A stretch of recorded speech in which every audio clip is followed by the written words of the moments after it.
mwami amwogezi wa UPDF dewa kiki muntagingire ngira muntagingire Nobati Mau Mathasi Mpuga Nsamba Mukasambidde Segona Lubega Muwanga Kivumbi Elias Lukwago Paulo Kenneth Kakande Michael Mabike Abedi Bwanika Gonza Gasewungu ngira muntangira Newset bahabulwa lutabayisura mutani wa kale isete bezezene nsanga bisibe ngira muntagire mutawani wo muhozi Kanyarugaba Digdigi abere ku video eno ngira muntagire muhozi project bonna sima ibali bonna babere ku video eno abasigadde bajja kwereta bweresi bonna ngira muntagingire CBS FM Baba TV ngira muntagingire Natasha Broadcasting Service nyabere ku video eno na buli muntu yenna abere ku video eno tulyoka tusimbule bulungi nnyo nga bwe twagala video eno etambule so ekyo mukitegedde nti Facebook eri wansi okwetola ensi yonna mukire president obadde kusimba n'abandi bakola live kuba ku machanga Facebook eri wansi tetuna kyagikolera tugenda gikolerako mpaka kuwulira bubi kale bwe mumala okubanga mupitidde abantu abo kati njala kusooka kuyisaawo akalango kano then tuleka tugende maaso tusimbule ne video eyatulese akalango kapera kamukokka. Alright, go wenna ngoli mu Uganda oba oli mu nsi gy'oli ng'oyagala ogenda ko mu ggwanga lya Canada naddala ku musomo ogw'enjawulo nkuleetedde guno baguyita the third annual gender based violence ejatangenda kuzomwezi 29 omwezi ogw'11 omwaka 2024 ekomekerezebwa ennaku z'omwezi lumu December 2024 omulamu omukulu ejja kuba gusinzidde ku gender based violence and intersectionality gwe mulamu omukulu ogwa semina eyo. Omusomo guno gujja kuba gutegeddwa mu kibuga Toronto ekya Canada era eno endagiriro ya conference wegenda okubera ajja kubeera mu Toronto Airport Marriott Hotel ku 901 at Dixon Road Toronto on M9W 11J5 wejja okubeera bw'oba oyagala okumanya ebisingawo ojja kuba ku simu eno eya nannyini omutegesi wa conference omukyala Doreen Kajumba ali ku +1 647 92 90340 kanjiddemu ng'oyagala okumanya ebisinga ku musomo guno oba conference egenda kubeera ekanda mwezi ogw'11 ojja kukubira omukyala Doreen Kajumba ku simu ye kasalaba emu mukaaga nnya musanvu 9290 okumufuna ajja kuba akubuulya ebisingawo then tulyoke tugende maaso na buli kimu nga bwe kirina okubeera. Alright, kati maze okulanga akalango kangaako maze okubasa mu sharing video Facebook mugitegere ne Instagram byonna biri wansi na buli kimu kiri wansi nefe tugenda genda n'ekiriwo olw'ensonga tukola information abantu bagisanga luvannyuma olulala.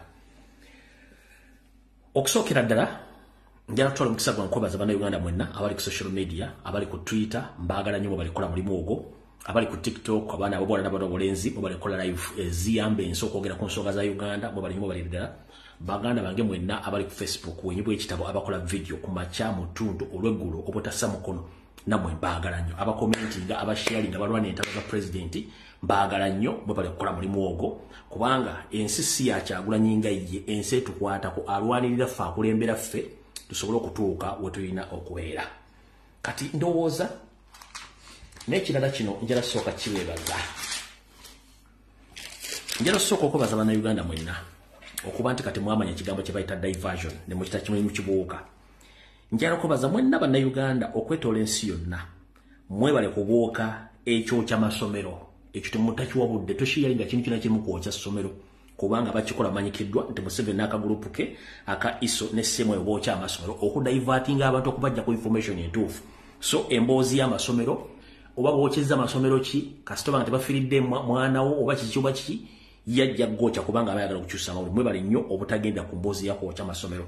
Ekirala ngera nnyo okubebaza n'okubuuka diversion eno abasinga obungi temwategedde diversion ate njala obebaza mwebale obutagenda ku diversion eno erimu mwannyinaffe Spice Diana n'akabinja kali akava ku Dembe FM akabadde akakeera ku macho criticizinga buli muntu eno naye abadde super diversion naye mwajimya amatu ne bali mbaleka ne bafira mu movies awo kale mwe bali nnyo bali butagenda mu diversion bagezaako nnyo creating entalo ku social media naye muzima amatu mwe bali nnyo mutawa diversion eyo ya Spice Diana kali akabinja kabasajja aboogera ebigambo bitakwatagana ng'empale za Mukapa we Museveni mwe bali butaka wa time ako ka diversion ka Spice Diana nabana avuka abera ku social media abagufuula omuze okulipira n'okulinyira buli muntu yenna abavudde okwogera ensonga z'okukola ekintu kye ng'ate bo ebimbi abalema akona kumwe bali butakawo budde ekirala njala kubaza ba comrade mwenna abakola lives aboogera bakomenti na ku TikTok ku Facebook ne ku YouTube na wamwe bali butagenda ku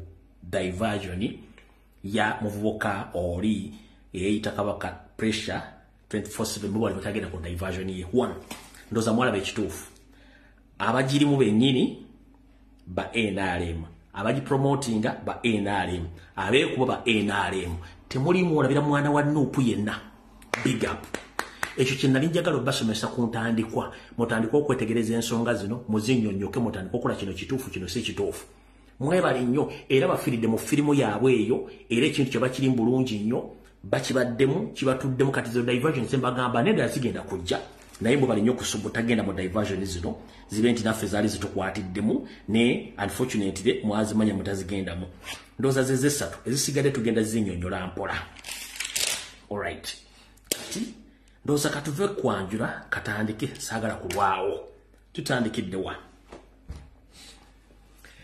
sisobola kutandika video no nga sebazizza bannamasaka buwa buli azamanya njala kubaza baganda baffe mwenna abe Masaka abakyala n'abaami abaana b'obulenzi nabo bwola mmwe bali nnyo mubalire ddala omutima gumwalaga abasajja ba polegirigi aba MK project okutalabikako mu kisaawe gye baategekera olukuŋŋaana mmwe bali nnyo mubalire ddala era njala otutegeeza eggwanga abantu bonna bwe mwalaba bajja mu kikuŋŋaana ekyo abasinga obungi babajja Masaka abala baana b'amasomero abala baali basirikale ababa mu balakisi okuva Embalala n'eye Masaka Kasejjagirwa abala babajja mu district ejezenjawulo ze babasasulanga emitwalo 5 ku 10 n'okubafumbira emmere okujja munna Masaka ekitono baba yalimu tebawera wadde 5 wadde 3 era tebajjirako ddala so banna Masaka mwenna mwe bali nnyo kuzira mukolo gwa nvubuka oyo n'okubalaga nti muli bagezi nnyo obutakkiriza muntu yenna kubazanyirako okumanya ekintu kino kiri mu Katonda njala bategeeza ekintu kino kiri mu Katonda era Katonda wa Kyagulanyi teyebaka ne Katonda banna Uganda teyebaka omukolo bagutekamu ssente banna Masaka bagaana okujja wabula be basomba njagala mwetegereza abantu bonna balinya katuuti mu Luganda katuuti mu Luganda tukayita katuuti mu Luzungu gye bayita stage mu Luzungu stage mu Luganda bakayita katuuti abantu bonna balinya katuuti bonna ba family age bonna bakabano super oba alina erinnya Uganda oba alina linnya bonna bakabano super kitegeeza nti bano bavuga kintu kyabwe ky'Abanyarwanda era abantu bakitegeera bulungi nnyo sojala kubaza mwenna banna Masaka mwe bali kukola mulimu ogwo bonna abalinya kazi abalinya katuuti oba ku stage bonna bali bakabano super naye ebyembi bisekebwa tubera ku social media kuno twogera ebigambo bingi tubaga nti abantu bano balina kawo mentality nga mulowooza tosaaga ne tubaga abantu bano tebabagalangako nga mulowooza tusaaga omuntu n'abeera mu Buganda mu Uganda okumala emyaka gy'alina oba 4 oba 5 oba 6 nga tasobola kwogera wadde emboozi esukka ebigambo 30 ng'ekwatagana bulungi mu Luganda kati kino kyenjagala okubagamba omuvubuka ono oba minisita ono Franka tumwebazi njagala otandikira no balaga nti muyina okwebereramu bana abantu babagalangako babakozesa bukozesa era kyekyaleta mukamuhoozi nga ayambadde busuuti by'Abaganda mbw abalage nti abagala bitabagalangako era tabagalangako ne bagamba nti ekiswaza omugagga kwe kutana kentula munnange bulijjo tubadde tubaga nti abasajja balina kawo mentality abasajja balina ki omusajja kiyayogera kyekituufu ate funny enough yagamba nti ye minisita wa bisolo kitegeeza statement yali agimanyi gye yakola kakiddemu Franka Kajiji tumwebaze statement gye yakola teyali komiko oyo muntu okwogera ekigambo ekisesa oba ye muntu okwogera ekigambo ng'alowooza nti akyogedde kimusimattuse nno yali akitegeeza Franka tumwebaze ekigambo kyeyayogera yali akimanyi bulungi okubagamba mukama we nti munaabagookya muzzukulu wa Dawudi yali akikuba yabagamba nti ye minisita wa bisolo kitegeeza ebisolo abimanyi asobola okwawula embazzi n'embizi era yakyogera bulungi kyemwagalizanga embizi kibuyaga agirese embizi yagireta ku stage so embazi agimanyi waliwo enjawulo wakati w'embazi n'embizi okitegeera ye kyennyini yali yakyogera lyakimanya balimba omusajja oyo akuba mukama wo omuggo kubanga akimanyi kyayogera kakimanyi Franka tumwebaza oba weka wakana kuno njagala ojje ebigambo wayogera lyo bimanyi bulungi nnyo nti muhoozi mbizi era togeza kubuzaabuza abantu siremiri watogimanyi kankabaddiremu wano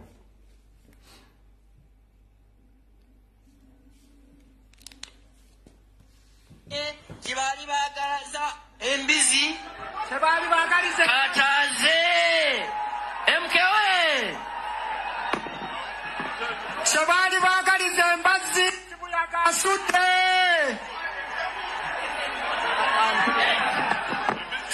sore embazi simbizi ndi minisita wa bisolo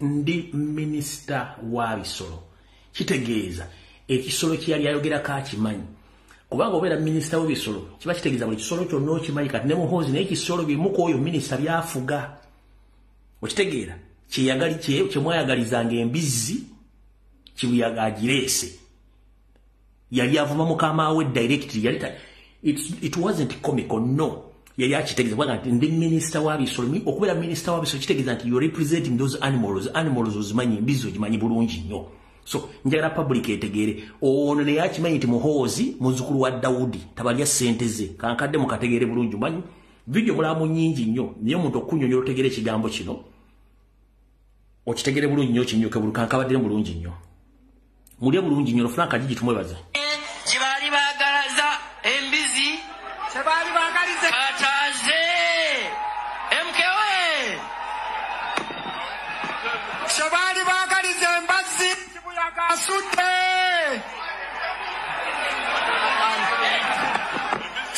sore embazi simbizi ndi minisita wa bisolo omukolo gonna gwafa tulaba nti basoba abantu okuva ebulene ebweya just a single statement yatta omukolo gwonna nakati basobola gwogerako ku radio wadde ku TV just a mere statement okulaga nti baspendinga almost ndoza 5 billion okutegeka omukolo a mere statement yaddakiika egi yatta 6 billion zizonna ku TV ku social media tebasobola kunyumyako wantu wonna kina bagamba nti oyinza okukola ekintu okulumya omuntu n'owunzika ng'oyambye muyambe ekkiriza bategekedde omukolo gwe okumala omwezi mulamba ne bateekamu ssente ne basomba abantu ne bafumba omuceere ne babasasula ssente okujja almost billion 5 just a single statement etaweza ddakiika yatta omukolo tosobola nagulaba ku TV wadde ku YouTube a single statement kimwayagalizanga embizi kibuyaga agireese yatta omukolo gwonna gwafa kanji baddiremu akasembayo nenga guno mukolo baguspendingamu billions 5 naye ekyagutta kyali kyaddakiika egi kimwagalizanga embizi kibuyaga agireese teyali comical it was a direct statement or message ku muhoozi kennyini kubanga nabo bamumanyi bano kulira luno Luganda bano bamanyi Oluganda balumanyi kibali bagalaza embizi kibali bagalize kataze MKwe kibali bagalize embazi kibuyaga asudde alright kibali bagaliza embizi kiba kimala noza mutegedde bulungi nnyo so abe Masaka mu bali nnyo mubalire ddala okujja ku mukolo mubalire butajja ku mukolo ogwo kubanga gwafa togge ne gufiira ddala kati situke tugende mpola video tugenda gikwata mpola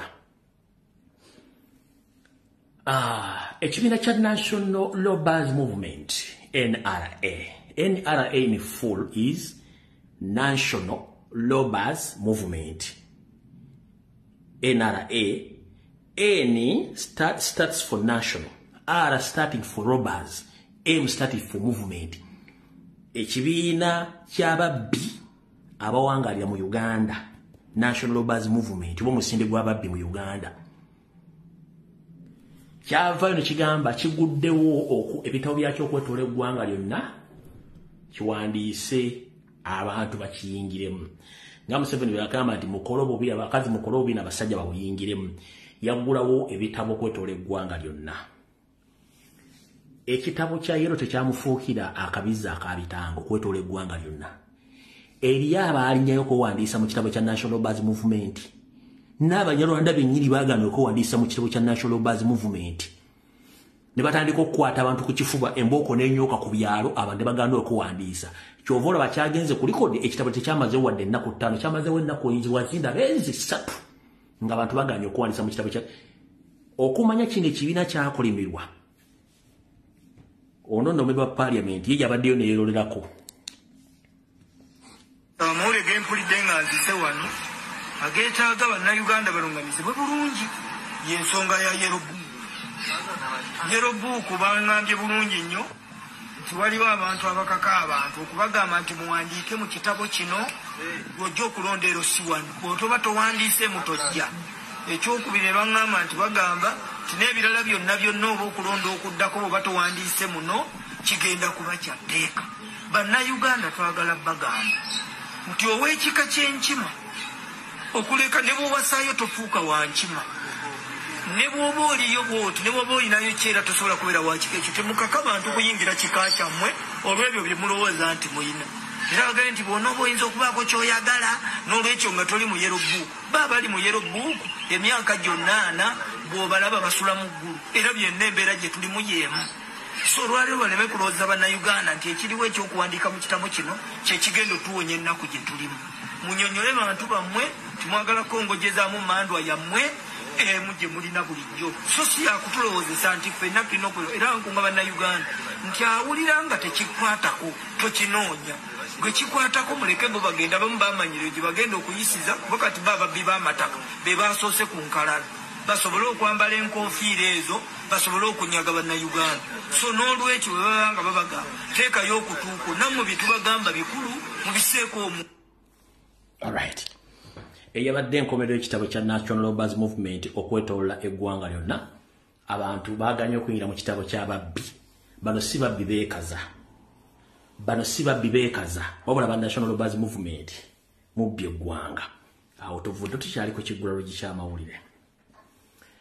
Nkyala nnyo okubaza bannayuganda mwenna okwetolola eggwanga lyonna n'abali mu diaspora ku nsonga za mainstream media mu Uganda okusinzira ku radio eyali y'obujjajja kati nga radio y'Abanyarwanda beyita Baganda eya CBS FM n'abakozi abaliko bonna abasajja banyampi okuba nti ate kati muzzukulu wa Buganda original ataliko wadde akabuuza gobakeererako gobanywerako n'emmindi mumanyi ebisajja binywa emmindi ne batandika omusalako omugambo mwebale nnyo kubakuba n'abagiye obulamu n'abatagenda kulinga contract za bulango mwebale nnyo kino kitwalemu ne BBS telefina ey'omusajja era Omunyarwanda ne Munyarwanda munne Charles Peter Mayiga BBS yakimba filima ne Mayiga bonna basajja Banyarwanda mwebale nnyo abagenda okugyawo contract abatazizayo obulango mwebale nnyo mubalire ddala naye nzize mbagambe ebigambo bingi nnyo nti abasajja badde beekwesa emmengo abeeyita b'ebitiibwa byonna byafudde kubanga bonna babbi ensi bategedde. Omukulu ono ye programs director yatuuse okugamba nti ye tajja kukkiriza Kyagulanyi kujja ku CBS gwe bayita programs director buli ekiweerezebwa ku mpewo ya CBS kyonna yakikkiriza kiyitewo oba nedda. Yeeyita Abi Mukibinkaaga ono agamba bamuzaala eri Kyaggwe naye nga kitaawe yava Masaka kitegeeza n'ono naye munyampi era Munyarwanda yoyo nno nabaga nti bonna bali ku CBS bonna basajja Banyarwanda wuuyo Abi Mukibi omulaba wuuyo yeeta Mukibi Abe Nkaaga kumbi bisajja Banyarwanda biri Mmengo wano so kati radio y'Abanyarwanda gye bayita CBS erwanyisa ate muzzukulu wa Buganda n'abasajja bagirimu bonna twabategeera kati tubategedde. Omukulu ono era Abe Mukibi mujjukira CBS ng'etandika kwaliko omukolo gwe bayita Petero Sematimba gubagamba mwala muga nti amutwala step by step process by process yajji yatandikawo radio eyo era bano bennyini ono mwami ono Kalinkwe ono be baali mu nkwe ezimugobesa ate nga yamuleeta yogayoga Sematimba nga amugobye ku radio bano basigaddeko nakati era abantu abali mu lukolo lwagobesa bamulindwa muwonge bonna otuuka boy bayingira kati beefudde ba director somo bali nnyo bali ddala endala gye mwa boycott nze bentegedde kabatagenda kuzza bupya bulango bwabwe n'abajjeyo sente zaabwe ye Natasha Broadcasting Service. Natasha Broadcasting Service eno ng'etudde mu kizimbe ky'omusajja Omuganda wava munno yo bagiteekawo kulwanyisa Robert Kyagulanyi Sentamu ng'ekola propaganda blackmail mitwe ng'eyambibwako omukyala malokebera mu dictionary y'amanyi mwena namuwadde erinnya ne pya njala muwandiika erinnya lino pya limugenda omutumu omukyala ono erinnya lino pya malokebera mu dictionary omukyala ono abadde mu kibiina kya National Platform nga amanya g'amatuufu muyita Joyce baagala ntwatwa kati buli propaganda ne blackmail ogumula ku NBS omukyala ono yamuweereza naye olwaliro njagala muwe erinnya eppya amanya g'amapya leero erya Joyce tugenda direkako ne tugenda muwe erinnya eddala tukyuse just twisting tumuwe erinnya promoter Joyce Bagabe Manga jipandikira ye Joyce Bagabe Manga kubanga mukwegaba tamanyi kiyenje oba tamanyi janzi bw'olikwata lwaki liri kulekera okugulu okuva n'olwaleero bw'oba oyogera ku mukyalo oyo muyite ye Joyce Bagabe Manga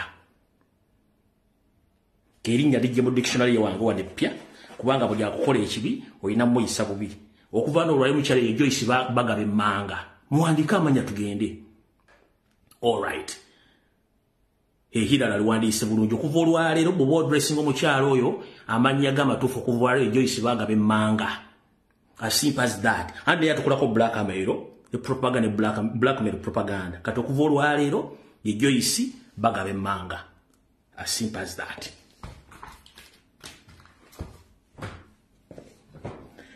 Kati mutegedde bulungi nnyo so omukyalo Joyce Bagabe Manga n'akabinja ke akabafere abajja mu Nuupu tubatumiddeko mubale kukola mirimu egyo mu nkola y'emu ngenda kusaba omukulembeze waffe n'akakiiko akafuga ekibiina kya National Platform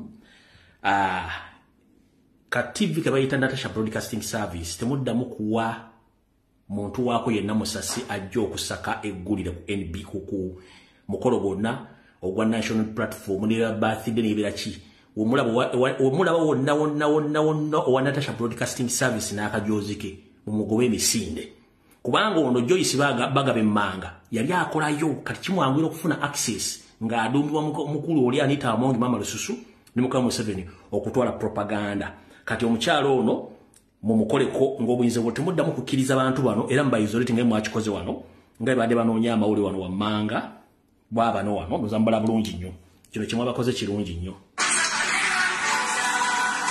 no mala okugyamu wano microphone gundi corporate kamalo kazzayo wano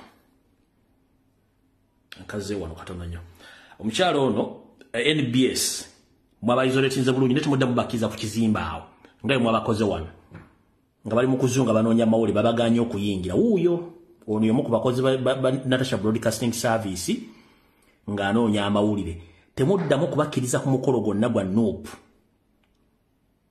temuddamu bakkiriza bano ye propaganda gye bagenda omukolera nga tebasobola kukola ki nga tebasobola kufuna amawulire bagende baganoonye mu National Buzz Movement ne mu DP Block fe tukooya so ndoza mutegedde bulungi nnyo ani atwala propaganda blackmail ku TV eno mukyalo omweta Joyce Bagabe Manga akiikira emitiyana yoyo mbamu kubakola ebintu ebyo alright era twagala bategeeza abasajja ba Natasha Broadcasting Service BBS Telefine radio y'Abanyarwanda TV y'Abanyarwanda sako ne CBS FM radio y'Abanyarwanda nayo BBS Telefine radio y'Abanyarwanda TV y'Abanyarwanda ne CBS FM radio tekyali yabo jjajja y'Abanyarwanda mukitegedde bulungi nnyo mwayogedde omugambo mungi n'endowooza kino kibalage nti abazze abaliro bazze abataliyo tebazze bano babadde olunaku lwajjo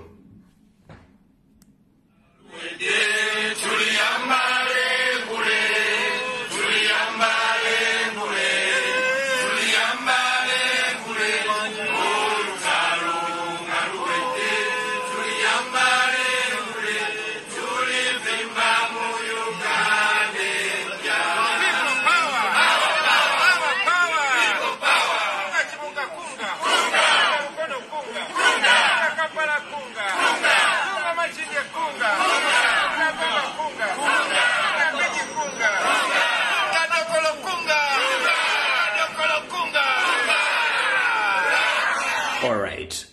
Bahona limu n'abasobodde okujja mu lukungaana lwabayitiddwa mwebale nnyo mwebalire ddala kujja abatazze bo tetunakyabakolera ensonga ati mukama waabwe yabaganye okujja era mubatazzi wammanga bebano wano wammanga awulira bulungi kwabaddeko Kazibe Bashiri kwabaddeko Joyce Bagabe Manga teyazze oyo mutegedde bulungi nnyo Kazibe Bashiri teyazze Joyce Bagabe Manga teyazze Meida Rubega Segona teyazze Muwanga Kivumbi teyazze Juliet Kakande teyazze Abedi Bwanika we nabagambye erinnya lya Abedi Bwanika temuli teka mu Uganda Abedi Kapale means Bwanika so Abedi Kapale teyazze Mukuru Mathasi MPUGA Nsamba teyazze ono Musanju wa Sempira teyazze Mike Kakembo Mbwatepama Owante municipality naye teyazze mutegedde bulungi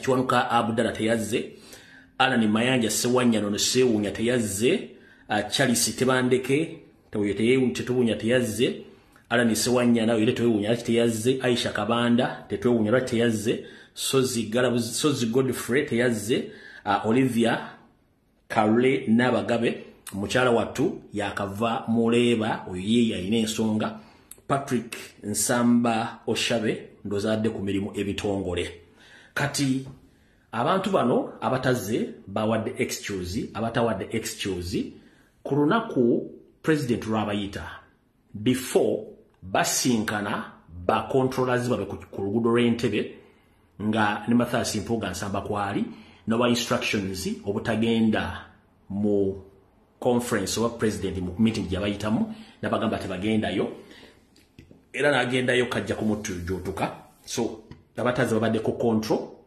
twakitegedde ku state yabadde mazoba gati bageza ne bagendayo naye njera bagamba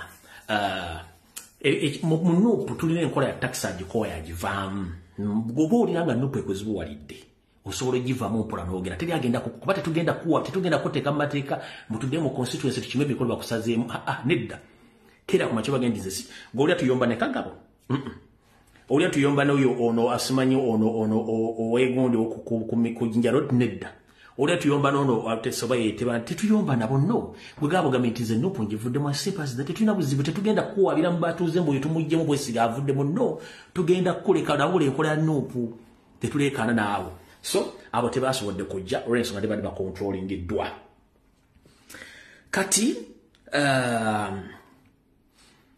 tugenda mpola my video nage tugikwata mpola tetunatuuka ku information entuufu gye njagala muwulire bulungi nnyo naye tugenda gikwata mpola kati wabaddewo saga gye saagala ngenda bawa analysis yange ku saga ya ssente eza mukulu Mildred Lubega Segona ono akali amaggwa bekagamanya enkyusa oyo mukulu Mildred Lubega Segona akali amaggwa kekagamanya enkyusa kati olugero akali amaggwa kekagamanya enkyusa basinga obungi tebumanyi akali amaggwa kekagamanya enkyusa lugero lwaki akali amaggwa kegamanya enkyusa amaggwa fena tumanyi nti gafumita ne waliwo obusolo obuli amaggwa bwe buba bugalya mukamwa muli Katonda ayina engeri gye yabukolamu bwe bumanya olulimi n'amatama oba omubiri oguli munda engeri gye gukyusaamu amaggwa ago butafumita kisolo ekyo munda kisobola okulya amaggwa ago nga gwe bookera ku makya n'olya emmere olulimi lwo gikyusa n'ogigaya bulungi nnyo kati mu nkola eyo wava olugero lwe nti akali amaggwa ke kagamanya enkyusa ndowooza mutegedde bulungi nnyo kati mukulu Segona akali amaggwa manyi nti ku vidiyo eno otuuse njala tugende mpola njala tugende ki mpola ekisookera ddala Biblia etugamba nti bw'olimala okunyaga weppo naawe olinyagibwa Bayibuli etugamba nti bw'olimala okunyaga naawe olinyagibwa Bayibuli bwete bwetugamba kati Bayibuli emaze otugamba nti bw'olimala okunyaga bali kunyaga ebiseera bisinga mu Uganda buli kintu kisoboka kitya nti Museveni n'ekibiina kye kya National Buzz Movement n'abakozi be badde beekwese omanyi wandikola ekintu okulumya omuntu n'owunzika ng'oyambe muyambe ekkiriza wandikola ekintu okulumya omuntu n'owunzika ng'oyambe muyambe ekkiriza enswaso etayamula yerege enkalabe ekintu kino kirimu emirundi ebiri kyenjagala mbannyonnyole ekisokera ddala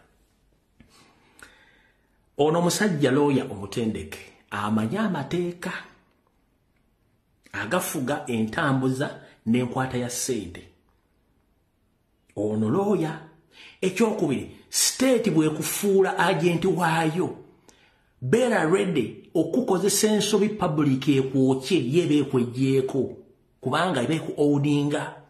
When the state owns you, be ready that any time the state will expose you to the public and the public will judge you. Kati tuli mukulwanyisa ekirombe ky'ababbi nga kikulembeddwamu n'abatulege n'alongo Sologate bagezaako nnyo okuteeka pressure ku bantu obutayogera ku bubbi. Balina okuleeta ebibozaabuza eggwanga.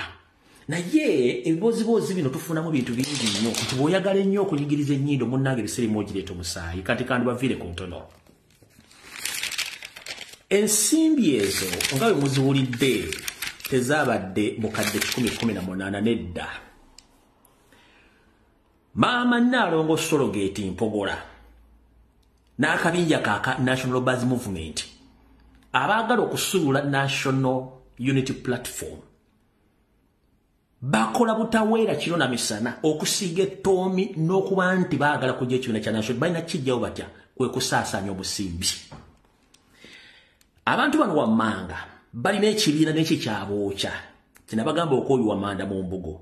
Kuliko Mathasi Mpuga Nsamba, kuliko Abedi Bwannika, Muwanga Kivumbi, Ssemuju Nganda, Sseggona Meldad Akali Amaggwa, Charles Peter Mayiga n'abala nga nakuno kwotadde omukyala Joyce Bagabe Manga n'abala. Kati ekibiina kino bano batyo kijjawo okuba nti twakikubye nnyo baagala kiyisa mu retired Kano Kizza Besigye akirookinge bo bajje bakiyingire mu buyingizi bwevu naye nga balina kironkinga ng'amaze okufuna ssente obutalaga nti bannannyini kibiina kino bayinza okirekera Besigye oba okwaga okireeta oba Ssemuju Nganda munfune bulungi. Bw'ata akireetera okwago ajja kuba Ssemuju Nganda abateba Ssemuju Nganda ajja kuba Besigye. Bano bali kuba vere bakyegunde bwegonzi bwejju bakiyingiremu kubanga balina kyo. Kati ensimbi zino entuufu zabadde obukadde 305 era ze zimu ku nsimbi ezadde zigenda okukozesebwa mu kutambuza n'okukola emirimu gya ekibiina ekyo ekipya. So tebabbye miliyoni 118 zabadde miliyoni 305. Mpuga yafuna, Abedi yafuna, Muwanga Kivumbi yafuna, Ssemuju Nganda yafuna, Sseggona yafuna, abala bona bafuna ssente tebabbye 118 zabadde obukadde 305. Kyova olaba omwami ono ebigambo byayogera tebikwatagana ng'ampala ya Museveni. Kati njala tugende mu kye tuyita forensics. Mbasomese kye bayita forensics w'obufere n'obuyaayi. Tusokera ddala. Ono musajja munnamateeka amanyi etteeka kye lisoma ku kubeera ne ssente nnyingi. Waliwo kye bayita negligence. Eryo etteeka alimanyi nti gyeriri terikugisaako musango. Ekyokubiri akimanyi bulungi nnyo nti bw'obeera ne ssente zisukka mu bukadde 5 okudda waggulu ofuna wa poliisi omusirikale okuwerekerako zi banking oba zi withdrawinga ekyo akimanyi bulungi nnyo mu mateeka weekiri. Akimanyi bulungi nnyo nti mu banka bw'oba ogenza okuwithdrawinga baloke money waliwo section ya baloke money ssente zisukka mu bukadde 10 okudda waggulu oba 5 oba 10 waliwo baloke section bateeka wajja ssente ezo. Ono yakimanyi era buli muntu ajja okukima baloke money ajja n'abasirikale okumukola ki okumutwalirako ssente ezo. Naye kati wano njagala obuuze obukadde buli 118 bw'ayogera naye babadde 305. Jjukira abantu bano bagenda ne bajjayo ssente mu State House nga balina ba bodyguard aba SFC abawerekera okuva mu State House owe Wanita Amongi okubatuusewa mu mayumba gaabwe gye batereka ensimbi zino. Basajja battu bana ba SFC tebafuna ku ssente zino. Kati kibaluma abasajja beefuna nti bankyukakyuka balwanyisa Kyagulanyi okuba nti bajja ssente empitirivu mu gavumenti aye ne bajja ne bavuma Kyagulanyi. Ompuliriza bulungi nnyo. Kati omukulu ono information gye nnina endaga bweti bakana abe bano babadde just kanyebwa sente bana abana ba SFC biba tutte sente zino ate nga tasobola bogerako mu myaka mingi ennyo gitawera myaka 15 ja abanyumizaako akaboozi I'm sorry to bring back this information musonyi okuzza olugero luno si kyembadde nnina okukola naye Madam Teacher Betty Nambozi yagendako mu State House okukima sente bamuwa sente nabbaluke aba atuuka mu bitundu by'ebusegaawo SFC bamukwata akabaddiya bamuggyako sente zonna naye nga ate sente kyazimuweesa alina okukola omulimu gwa sente ze kyazimuweeseza era teyayogera mawulire wantu wonna tebamuggyeko sente ekyo kyo nkyetondo kiri tokikomyawo sibagambe tikiri kale kikadde nnyo kuba kati yakyuka aba SFC bamuggyako sente zonna ne bazimuggyako ne bazitwala nga takyasobola kujja mawulire gamba nti sente bazitutte naye nga ate alina okukola yalina okukola ekyomulimu ogwo kati mukulu akali amaggwa saagaloddemu kulimba ggwanga one mu statement gye wakoze tewayogedde saameka babbidde sente zino kyekisookera ddala ekyokubiri ffenna abalina emmotoka n'abatalina mmotoka naye oba otambula ng'ovuwaka osobola okufulumwa ku luggi ebigere bisatu bina you can notice either essimu togirina toyina wallet oba ekisumuluzo tokirina you can notice nga tonnatambula mita ziwera 10 ng'ovudde waka you can notice that the same applies ku bantu abalina emmotoka omuntu alina emmotoka tasobola kwerabira simu tasobola kwerabira sente mu mmotoka tasobola kwerabira kintu kyonna mu mmotoka nga tasobola kuŋŋamba wabadde ne millions 118 nojja emmotoka gye wagijje n'ogireeta bakanaabe nga mulimu millions 118 n'ogipaakinga ne bawa ebisumuluzo booze emmotoka gwe Melody Lubega Sseggona tukimanyi bulungi nnyo nti omuntu bw'aleeta emmotoka ku washing bay ennaku zino ziri modern wabeerawo ne restaurant bakasitoma banywera caayi ate washing bays omuntu agenda okwoza emmotoka yo oba omumanyi kubanga kiringa babboda ennaku zino Kampala omuntu akozesa boda gw'amanyi teri muntu atwala mmotoka ku washing bay ng'agenda ogyoza tamumanyi tekiriyo teri muntu atwala mmotoka ogyoza ku washing bay ng'agenda ogyoza tamumanyi aba mumanyi kati gwavudde mu mmotoka n'olekamu million 118 yes washing teba emmotoka wagivuddemu n'obalekera ebisumuluzo naye ng'okimanyi nti olina million 118 gwe n'ofuluma n'obalekera emmotoka ne booza emmotoka mu kwoza emmotoka ne basanga million 118 ne batwala obudde ne bategeera nti mulimu million 118 ne bazijjamu ne bazigabana obonna budde batutte obudde gwe ng'oli ludda emmotoka ekitono nnyo bagyozeza eddakiika 6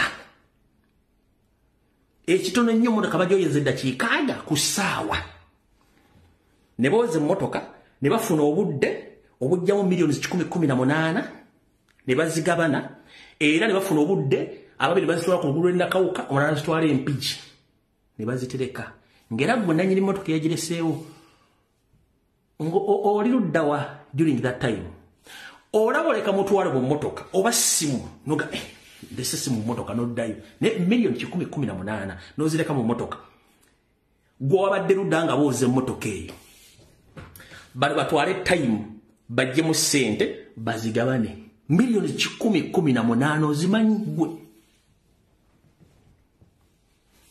So there is a possibility nti state ezanya diversion. There is a possibility state ezanya diversion, and there is a possibility nti sente zino zade zisigadde oluvannyuma lwa SF sokujjako sente nakuba buli omu yafunye million 3.5 gweyogera 118 okitegeera kati mukulu tetwagala kuddamu kubuzaabuza. First and foremost njagala poliisi ya Uganda Financial Crime Unit nga temunnakwata baana bano mukwate Lubega Sseggona muteeke munda.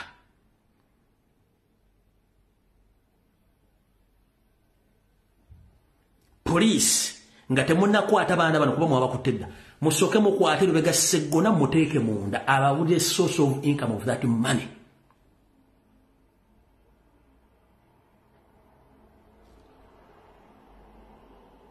N'ogamba nti ssente omusango bagugudde ku poliisi y'e Nateete naye n'ogamba nti omusango wagugudde ku Lubaga Road ate fayiro bagitransferring nga neegende Nateete ng'ate Lubaga Road etwalibwa CPS Central Police Station. There is a difference between Nateete and CPS Kampala. Kubanga CPS bogati musango wagudde ku Lubaga Road kiba kitegeeza nti CPS yevunaanyizibwa so si Nateete Police Station. Ekyo nakyo walimbyemu. Ekyokubiri, mu baana muwakutte mwagala nti ezimu ssente olwamaze zibba ye ssente yazitutte mu loogi. Teri muntu musiru asobola kukwata ssente zitwala mu loogi. Teri muntu musiru asobola kukwata ssente zitwala mu loogi. So possibility ziri bbiri, either nga you are covering ssente zebakubyeko ebisatu ezaasose bakubyeko ebisatu mu 5 oba muzannya kukwata mawulire naye nga financial crime intelligence unit ya police mukwate Lubega Sseggona muteeke munda ababuulire source of income ya ssente ezo.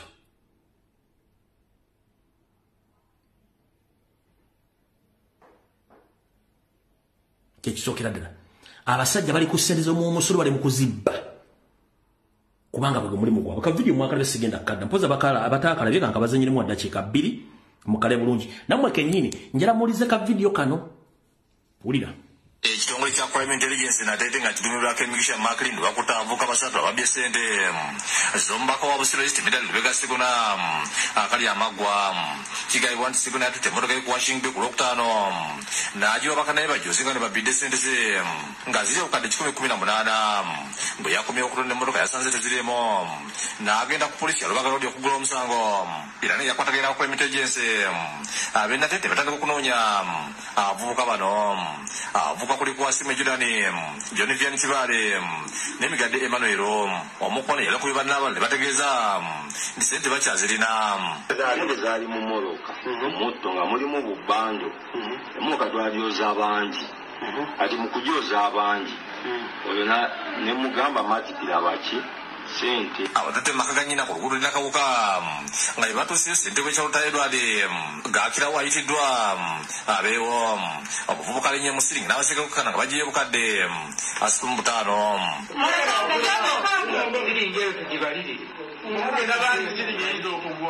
Poliisi bazaakavanga takano okuzikakasa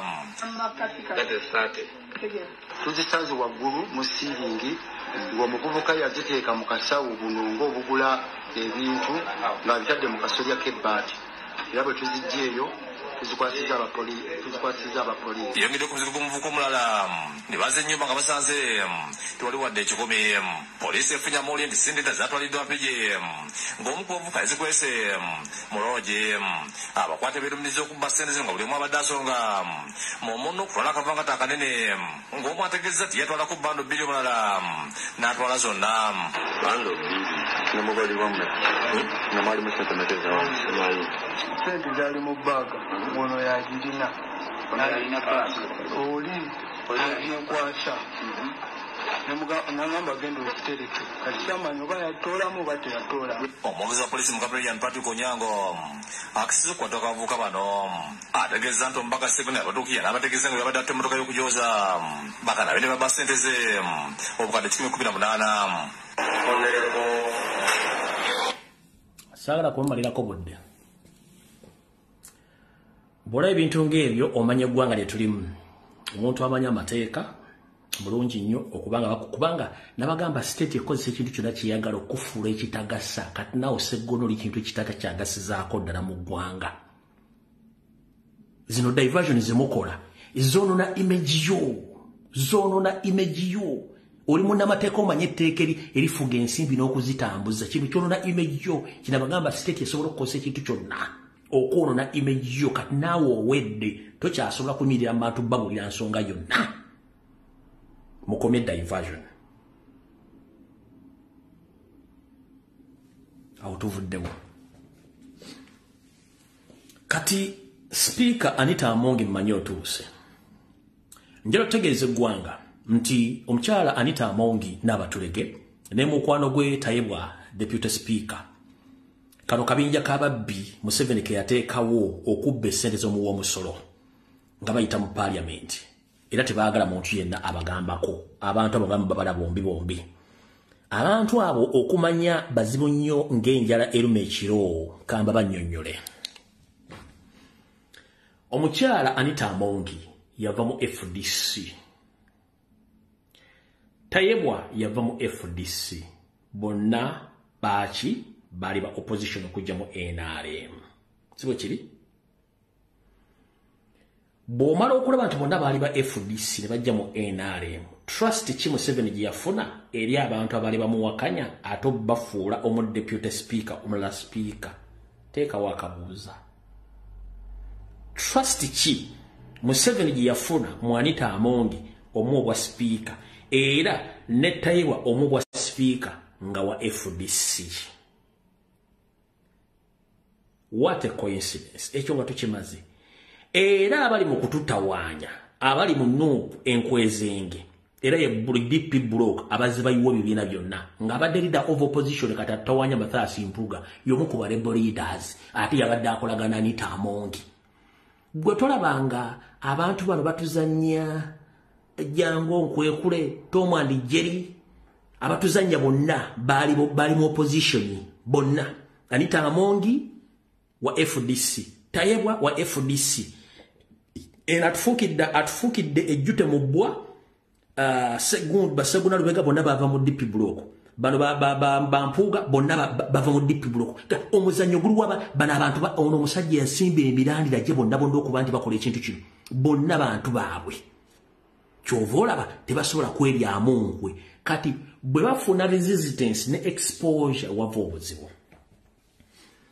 Wetwogerera essaawa zino diversion zigenda kola nyingi nnyo era ebintu bino wammanga biyinza okutuukawo. Naye musaasire nnyo era musaabire nnyo muganda ffe Jimmy Spire Sentongo. Yo right love video nagante baagala mumanya amakage ne address temutegana mugende mutte.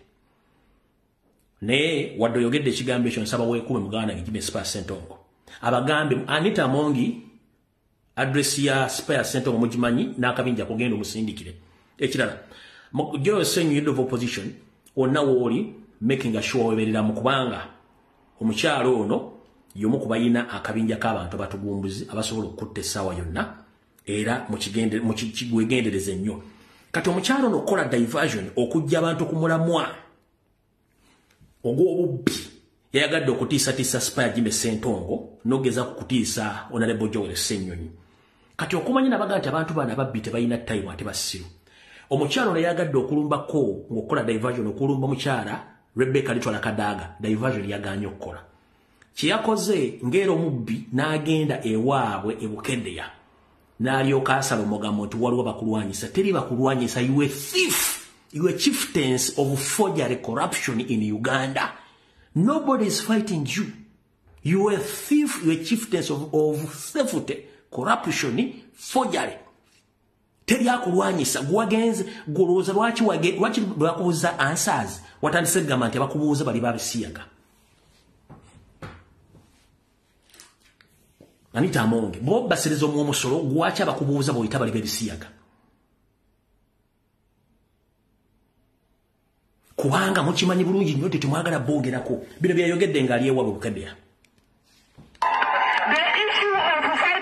Social media. I cannot IPG Anita resign and go where? Anita, on the penny. I don't know.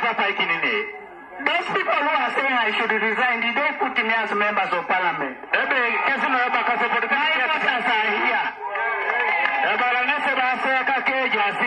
my president who supported me is supporting me. And all those who have been fighting me, we have known them. And we shall deal with them.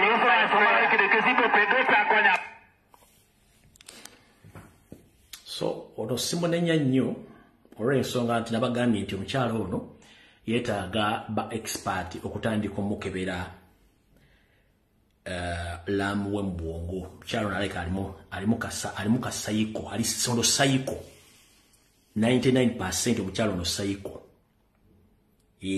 Windows zayika yetaaga Windows update tekyobola nti yesiga ebizigo bingi nebigenda mu bwongo bwe mwogera ku nsonga ng'aleekaana ayagala kukwata bukwasi bantu naye tukuddamu Anita Amongi.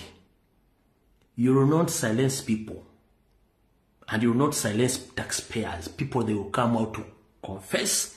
People will expose you. The National Buzz Movement as a party, since day one, they lobbied the country and they are still lobbying the country right now. So this is not news.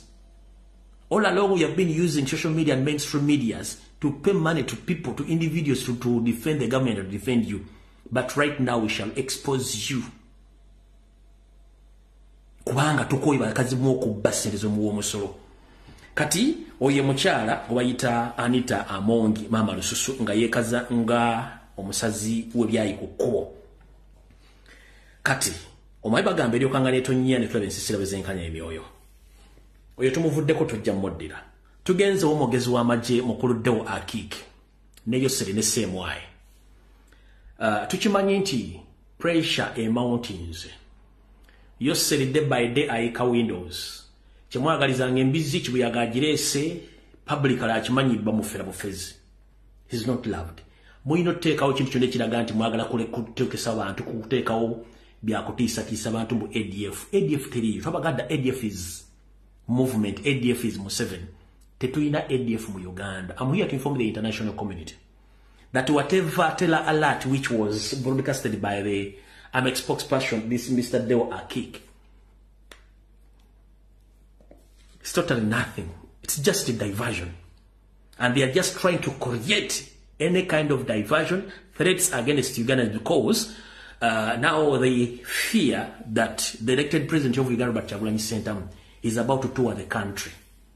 So now they fear masses of people to join him.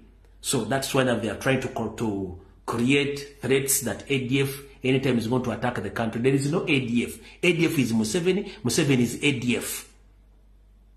The more they come out to put such allegations, the more they get money from Treasury that they are fighting terrorism. There is no terrorists. We don't have terrorists in Uganda because Museveni himself and his group, they are the terrorists. They keep on kidnapping Ugandans on daily basis. Kati, omukulu ono yagambye bw'ati. Njala tukwate mu katandika tugenda mpola video tennaba yagambye bw'ati. Bannamawulire banna Uganda mwenna tuli wano okwogerako abatujju ba ADF abazzeemu nate okuyingira mu nsi yaffe Uganda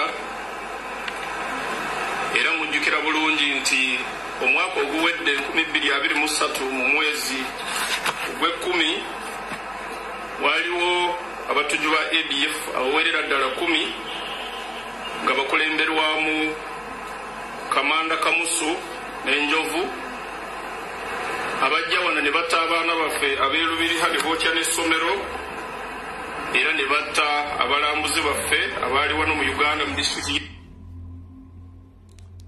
Dewa Akiki nandibadde nkuwemula ne si enkola yange.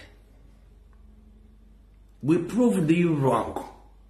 Abaana abayokebwa ku boda ya Uganda ne Congo. It was Mohozi's mission and kare kyezikayihura. Drone ezikuuma Congo zaleeta footage era ne mu America footage emulina tewaliwo movement from Congo to Uganda. Movement yaliwo within 1 kilometer ku barracks eriranye essomero tewaliwo omuntu wa ADF yakola attack. Ogambye nti batta abalambuzi najja wano n'enkola forensics wa assassination ezaliwo ku bazungu. Ne Bungereza nega temutusindikira mirambo mwatta abantu baffe. Katogambo batta abantu since when? Dewa kikirekera okubuzabuza abantu.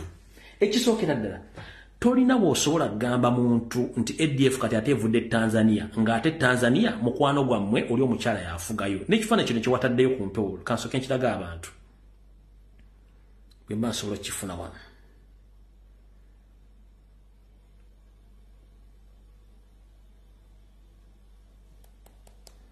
Maroko deno wasoba nsolo ofuna ekifaananyi kino. Ekifaananyi mubadde mukozesanga ebisiige ebifaananyi musiige ebifaananyi okubuzaabuza bannayuganda ng'ebifaananyi ebibusiiga abantu baafa dda tebaliyo. Omanyi omuzannyo gwammwe nga mulowooza bannayuganda basiru. Ono omuntu taliira talibangayo kiri luddawo ky'ekifaananyi.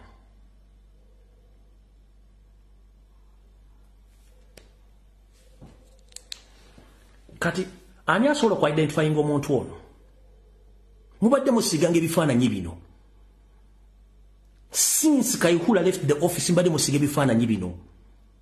Tevangayo muntu nekiweetere mwamuleta afaanana tevangayo muntu yenna alumiriza nti gundi twamukutte. Essaawa zino mwattaluomwa ne mwebuzaabuza ne mutuleetera ekisajja ekya SF ekisajja kya ISO ne kigamba simanyi kyekyakutte omutemu ne kimukwata akabadiya simanyi kubuzaabuza eva kubuzaabuza tetulina ADF bino byonna byepangira kuba manyi Kyagulanyi agenda tandika okutambula eggwanga. Teri ADF mwagala kuyimiriza Kyagulanyi na kuba bantu bomu. Ekirera kansoke mbe exposing. Very soon wagenda kubeerawo diversion assassination. Nkiddamu very soon wagenda kubeerawo diversion assassination. Diversion assassination yeeruwa. Tulina ebintu bibiri byenjagala mbanyonyolo lwaliro. Waliwo ze tuyita primary target. Primary target y'omuntu oyo aba ateekeddwa okuttibwa olw'ekigendererwa kyabwe nti baagala ku assassinatinga muntu bamugyewo nga bamwekengedde. The likes of Katumba Wamala, the likes of Kizito Lwanga, bamuzaata baani. Ne kati abo bo zibera primary target nti by all means baagala mujjawo. Ne wabeera kye tuyita diversion assassination. Nga basobola okutta Bologa, basobola okutta munnamagye, basobola okutta omusuubuzi, basobola okulepingira omuntu mu paaka empya amawulire ne gagenda vairo naye nga tebabadde menti kutta muntu nga balina ekino bakikozesanga diversion. Kati okukakanya obulye bw'enguzi bwe tubataddeko bagenda kuttayo omuntu mu Kampala mukono wa Kiso bajja kuttayo omuntu ogeza kunaivatinga amawulire. Era mu babloga basamirira mwegendereze, ba businessmen ne businesswoman mwegendereze, bannamagye ng'okimeta okolagala na Museveni na mutabani we mwegendereze, bannabyabufuzi bali mu nnupu mwegendereze, naddala bawakanya Museveni yaddala mwegendereze. Basobola bakolamu ekyajabu okudivertinga amawulire. Ekyo nkibasomesera mu kitegero wayo kituta diversion assassination. Semwayo ekimanyi, Issa ekimanyi, crime intelligence ekimanyi na buli kimu Museveni akimanyi. He just authorized nti onattibwe. Mu bintu byebagala okukola right now wasaanya ndowooza ompulira kwoli. Ladies and gentlemen, Yoseri Bahabulwa ayagala kusaanyawo Ssaabasajja Kabaka before the end of this year. Yenna aliranye Ssaabasajja Kabaka kuba muli okumpi amutegeeze nti olukwe lwawedde dda olw'okumugyawo. Kubanga bakimanyi nti mugw'omunene balina okuba nga beddiza olubiri olwo. Wasaanya kawo Charles Peter Mayiga wasaanya ne mu mikwano gye bonna abali Emmengo bemuzimulaba bamaze dda okukola final assessment butye bagenda okuhandulinga ekintu kino ekisooka. Wasaanya yategeeza bakama be abali ku Semwayo bategeeze Museveni nti he can't risk to lose his investments z'akoze mu Buganda unless nga Kabaka avuddewo. He can contain each and everything. He can't risk to lose whatever he had invested in Uganda. Kuba Kabaka takyalina mugaso. Ekyo yakyogedde yakigye bakama bose yagenda tasobola kufiirwa ssente z'atadde mu Buganda okuzifiira lwakiri Kabaka avaawo kuba takyalina mugaso. Ye n'asigalawo n'akontinuinga okufuga n'okukuza omulangira n'abaaliwo oba n'omuntu gwe basuubira okuleeta. Njala tegeeza mwenna Abaganda ne Bannayuganda mutegeeze aliranye Ssaabasajja Kabaka nti enteekateeka yamaliriziddwa. Yagambye tebaagala bakozese system egenda kuwaawaaza matu. Tobaba mukubi masasi no bagenda kukozesa the simple elimination method. Nga bajja kira kumakya bagenda Ssaabasajja Kabaka is no more. Ekyo nakyo mukirinde mu zino diversion assassination nakyo kiyinza okubeerawo. Ekyo kyo Mayiga yamaze okukkirizigana n'abasajja ba Semwayo kuli James Birungi Nowa Iso bonna bagenda kikola. So mwenna mubeerawo nga mukimanyi yensonga lwaki akasajja kano kali busy. For your reference, Buganda mwenna ayagala mudde since 1993 Ssaabasajja Kabaka bukyanga bamutikira yaganda okwefasa omuntu inago bayita omungereza dda agenda Rome yaganda okwefasa omuntu inago bayita lwaki olwaleero ono Duke eyazze okula Museveni ng'omuntu afundikidde ali Mmengo Mayiga osobola okulaga invitation gy'owandikira Duke ajje Buganda ng'okimanyi nti Duke famire ye yattassa Edward Muteesa yasanya Buganda. You think we Baganda we are stupid? Gwe obadde mu Bwakabaka mu myaka giwerako naye walabako invitation yuna Kabaka jalo wandikidde Abangereza. Omusajja yazze nga jidde ku Museveni okuba nti Museveni yagala converting amawulire okulaga nsi nti yali mbuyinza y'ensonga lwaki baba waddeko bwinti wuyo mukyaze mukole bwe mwagala ebintu byonna mwabirabye naye njala tegeeza Obuganda olukuluta Ssaabasajja Kabaka weruli mu process eno gye bataddewo ey'okubuzaabuza amawulire. Mwenna abakola ku business za president ebusaabala ngenda kusaba kola ku security ebusaabala mwegendeze nyiri ya president kuba ntegeddeko baagala kukola okumujja olumu nga bayita ku lyato lye kwanaaba either balituuseko ekikyamu lisinkinge ng'ali ku lyato eryo oba okukola ekintu ekirala kyonna ng'ali ku lyato eryo. Ekyo no president gyali akitegeere nti obulamu buli matigga bw'ateegendereze bw'atyo ekino kyogende nkitaddaawo. Jole Ssenyonyi weegendeze Lutamaguzi weegendereze n'abala mwegendereze ekyo nakyo nkivuddeko mukitegedde bulungi nnyo.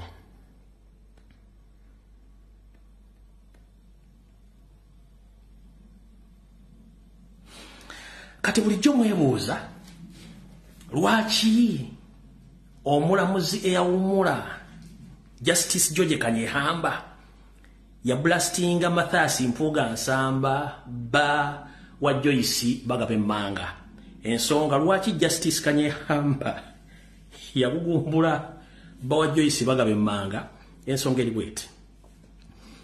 Omukulu ono eyawumula Justice George Kanyehamba y'omu ku basajja ababaga ssemateeka ono. Naye bwabaga ssemateeka ono bane bamusinza amaanyi ne bwa Museveni obuyinza bungi nnyo. Kati mu buyinza bwe bamutera obuyinza obungi nnyo yali paragraph A subsection 6 section 59 of the Presidential Election Act yali ya 2005 yagamba yenga ye yagamba kiri unconstitutional okuwa Museveni obuyinza obungi nnyo. Kati omulamuzi George Kanyehamba ono bwafuuka luupu yamusindikira ebbaluwa n'amugamba engeri gy'ofuuse leader of opposition tuli njagala olete motion mu parliament ogende otriggeringe paragraph A subsection 659 of the Presidential Election Act ngeri unconstitutional. Mpuuga Mathias bawa Joyce Bagabemanga n'amuwandikira amugamba nti w'ekitiibwa information ngifunye era omulimu ogwo ngenda gukola. Mathias Mpuuga kye yakola ng'akwata essimu ng'akubira mukama we Yoseri ng'amugamba omusajja ngambye nkole kino na kino na kino na kino. Kyatamanyi nti ate ono era yafuna information Museveni yategedde kiyawadde oli. Mpuuga teyakola kintu musajja kiyamuwa nga kye kyalina okutaasa Uganda yagaano kikola kyekyaviirako Kanyehamba okwogera ebintu. Bulijjo mubuuza omusajja ono lwaki yavuma Mpuuga yali ayagala kutaasa ggwanga. Omusajja n'amuwa information yonna nga bwalina ogikola omusajja yagaana okukola ekintu ekyo kyovula nti omusajja mufyu kaakano kankabazanyire. So your leader Kyagulanyi is more honest, more principled than you so-called lawyer Mpuuga. You are a coward, you are an opportunist, and as soon as you resign as the leader of opposition, not only as the leader of the opposition, but as a member of NUPE, the sooner the better this country will be off. I told her what. Okay. What is going to this country?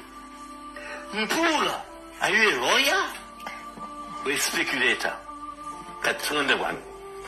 Well, Kati ekyo kyekyanyiza owekitiibwa omulamuzi omula George Kanyehamba.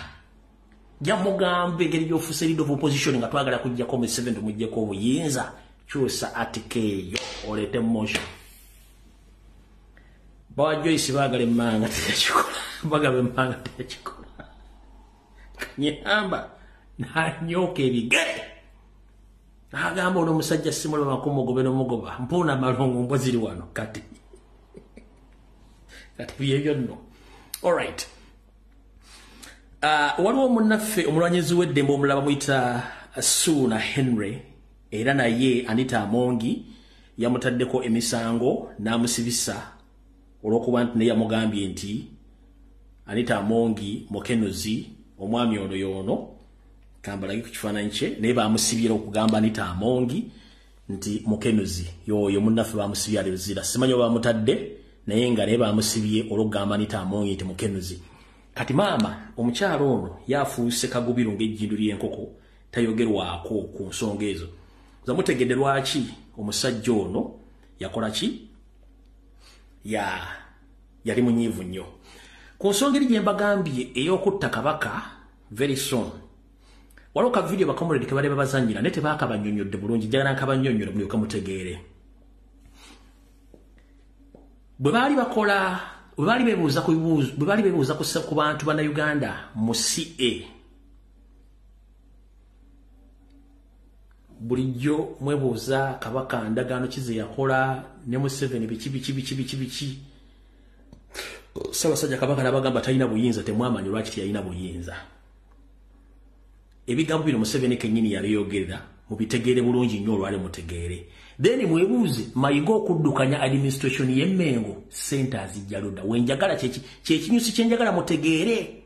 Mayiga okuddukanya administration y'Emmengo ssente azijja ludda wa. Tobaga ssente azijja wanki? Waayo serikati mulye ebigambo bino bya Ssaabasajja kabaka bya mu 7 kennyini. And this is what we have told these traditional leaders. In the CA, they brought all those. Federal, I don't know what. We said no. Yes, you can. Mwe bayogerako mu constitution mu CA mbu bibaga abakulembeze bennono bye baali bagala kati nga federal n'abagamba no. Ndoza mwali muwulira ku platform esinga obunyaga simanyi federal ne baga ekyo kibozibozi tekiriyo byonna bintu bya Museveni yabireeta okubuzaabuza abantu. Ndoza mukyewulirako nti federal it is impossible. It is impossible. Tugenda mu maaso. You can come back as traditional leaders, but no powers of administration, no powers of legislation, no powers of taxation. This is what NRM told those people. But yabagamba bwe tuba tubazza federal teriiwo kyekisooka bwe tuba tubazza temulina lukusa lugenda kuyimirira mu buyinza bwa kulonda bakiise temulina buyinza busolooza musolo. Kati abayaba waaki mu bwakabaka bayaba waaki mba mulina buyinza ki? Temulina buyinza busolooza musolo, temulina buyinza bulonda bakulembeze bagenda mu setteeserezo bakufuuka bakulembeze tagenda bawa federal. Buyinza kima mbulina kimbadde njala zemu za nyakazannyo akatambi kano nkabazanyire bulungi nkabanyonyole bulungi nnyo mulyoke mutegere kyekigenda mu maaso mu Uganda kankabaddemu wano. And this is what we have told these traditional leaders. In the CA, they brought all those. Federal, I don't know what. We said no. Yes, you can come back as traditional leaders, but no powers of administration, no powers of legislation, no powers of taxation. This is what NRM told those people. But ekyo NRM kiyagamba abafuzi abensikirano. Kati bwe Buganda teyina powers of taxation, sente mayiga zaddukanya Mmengo zasasula abasajja b'amasaza abakiise abamagombola n'abamugira akadingiri azijjawa. Tobooza lwaki? Era ensonga lwaki akugambye nti Ssemwayi ekole buli ekisoboka kyonna ejjewo Ssaabasajja Kabaka before the end of this year. Lwaki ayagala omutta? Nzize mbagamba wano nti mu gw'omunaana omwaka guno bwe kataligirya olubiri lugenda kusendebwawo nga Mayiga akolagana essamu kutesa ne Museveni yabaguza olubiri olwo baagala kuteekawo moolo zinaku zimu ekisaawe ky'ennyonyi yensonga lwaki baagala okujjawo Ssaabasajja Kabaka aveewo bino byonna binabo baga nti they can control ng'amaze okujjawo ebintu bya bino byonna nga bamaze okukola so yensonga lwaki musajja tubaagala mujja kubanga bakimanyi nti olubiri olwo olutwala buli kimu kiba kiwudde Ssaabasajja Kabaka nga taliiwo kati kano ke kakodyo very soon muyinza okuwulirako amawulire gayise nessasobodde kufuna muntu yandikodingi ne molege 3 naye omuntu omu yansindikidde eddoboozi lino yabaddeko naye nga nadde nkimanyi nti very soon Mayiga agenda kuvaayo agambe nti Ssaabasajja Kabaka yasiimye gavumenti emukwasizeeko okukulaakulanya olubiri bwe muwulire omwana ono yaŋŋambye amawulire yagawulidde naye wulira yaŋŋambye amawulire yagawulidde naye nze njagala nkiwulire publicly nga basetinze nti olwayo officially Ssaabasajja Kabaka wandikidde gavumenti ya wakati mbwe muyambye okukulaakulana omwana wuuno yaŋŋambye akabye n'amaziga Fred muganda wange wasiza otya ennaku ennuma obulumi bunjira amaziga mangi Fred ennaku ennuma mpulira njagala kweteeka mu muguwa Fred amawulire gesatu gayise Kabaka yasabye gavumenti era nakkiriza emuyambe emuddaabiriza olubiri Fred olubiri abasajja balututte amasiro gaabalema okumala kyokka kati beerijjambu ate bagenda kumaliriza lubiri olwezao batwalidde olubiri Kabaka akyalimu Fred obulumi bunzita obulumi na muganda wange simanyi ffe tuli ku minteteera tuli bulumya obususe ababadde Masaka okukwala baavuddeyo babawadde wooda ne babaako ne bwe bawadde n'amanamba g'amasimu ne babawa n'obuyinza bwebawulira omuntu yenna ayogera ku byobufuzi nga wankyukakyuka oba ayogera ku Balundi n'Abanyarwanda nga bakuba simu nga bajja bamutwala oba nga beekobaana bamugoba ku kyalo olwezi atandikiddewo okukola nga bwe wakyogera Fred ensi yaffe eweddewo wabula mbadde nkusaba olina ennaku nnyingi olina n'obusungu bungi naye nkusaba ku ssaawa zino wenkuweerereza obubaka buno nsaba ndabeyo nsaba nkulabe ng'otadde post ng'olwaleero ogenda kujja mu bimuli mu Bulange tulaba obaako obeeko ky'otaasa eyinza kwogamba nti okitadde togenda kujja ebigenda mu maaso bizibu nnyo abasajja baatuwuddiisa ne tudda ku MPUGA ne tudda ku baabawanika ne tudda mu kwasamira ku bano be bazze nga batta gundi afudde naye ng'emabega mu lubiri waliyo ekintu ekyamaanyi ekigenda mu maaso nze nawonyiriza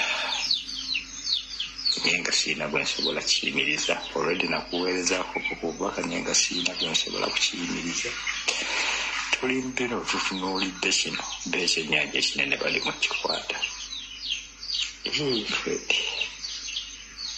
nkusaba notification olwaleero ng'ogenda kola olwekyo ekintu kyoyogera ku nsonga ekyo niba kitabo ekyo tuwoomye assalamu alaikum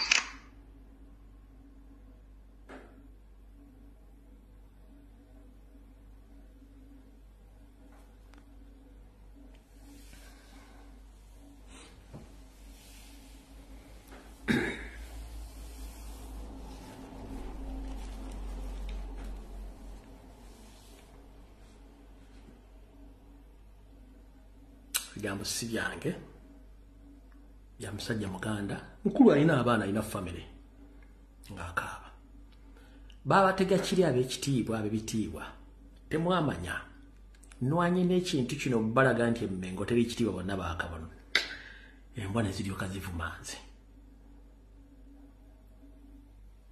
nga balaga nti bano abasajja balina missioni si babitiibwa si baffe mulyoka muvumanze naye mwansanga ekirungi tinagubaaguba dda kulira mu ghetto batuvumye batuwe mudde bakozi batya basajja bagaa tugenda mukolo gy'okuzina abalongo batuwe mulasa kati si mawulire naye nze ekirungi kyenjagala ku bannayuganda kyensonga bwituukawo nga muzingira emikira mu magulu nga musirika naye nga bakubuuza olwatta kitawo walumanya wakolawo ki nga tewali siri nenyezebwa ate siri nenya muntu yenna naye ng'ekibazeeta obuzibu bwammwe kwefuula nti abakulembeze muwagira balina omulamwa tebalina mulamwa kubanga bomishoni yaabwe yali nteeketeeke yakusaanyawo Buganda nakugaa si buli ayogera Oluganda nti Muganda si buli alina erinnya eggana nti Muganda baatutuulamu baatusenseramu waliwo ekivubuka kisajja kambazanyira akatambi kanako baakabazanyidde akabanyarwanda nga bali mu conference yaabwe naye nina ekisajja kyenjagala musooke mulepu jo temumanyi kisajja kinyarwanda kyankolako blackmail ne propaganda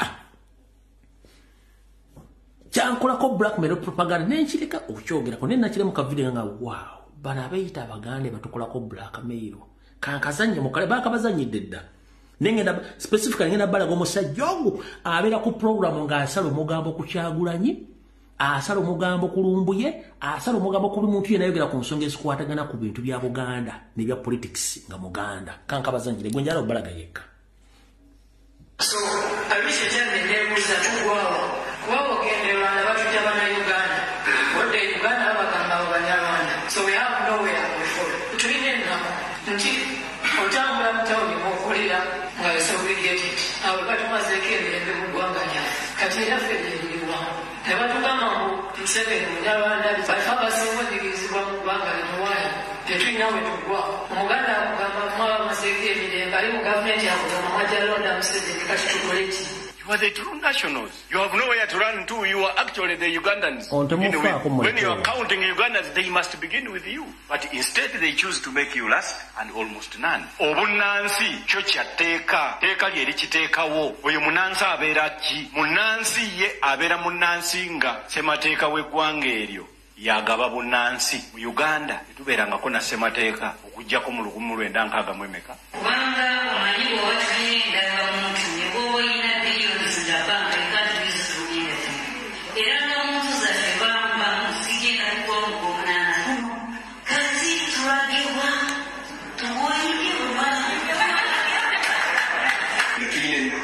twataala nserisa y'Obunyarwanda kubanga baali bagenda bagaomwami ono tumanyi ne bagenda bakugamba abantu bakonebantu kati ogwo tumanyiwo ekijja kyabulamu kuba tuyitava muri bukiina abantu miliyoni 11 mu mwezi ogw'omukaaga omwaka ogujja olangirire nti si bannayuganda awo njagadde osooka okukwatamu awo ku mukasambidde mukulu kirevu kya mbuzi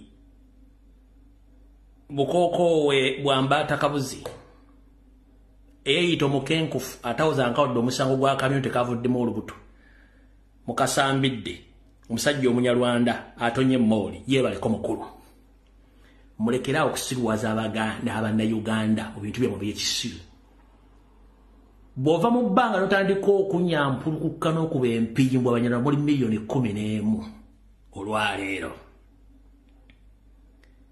nkakutemye namwandu ke yatema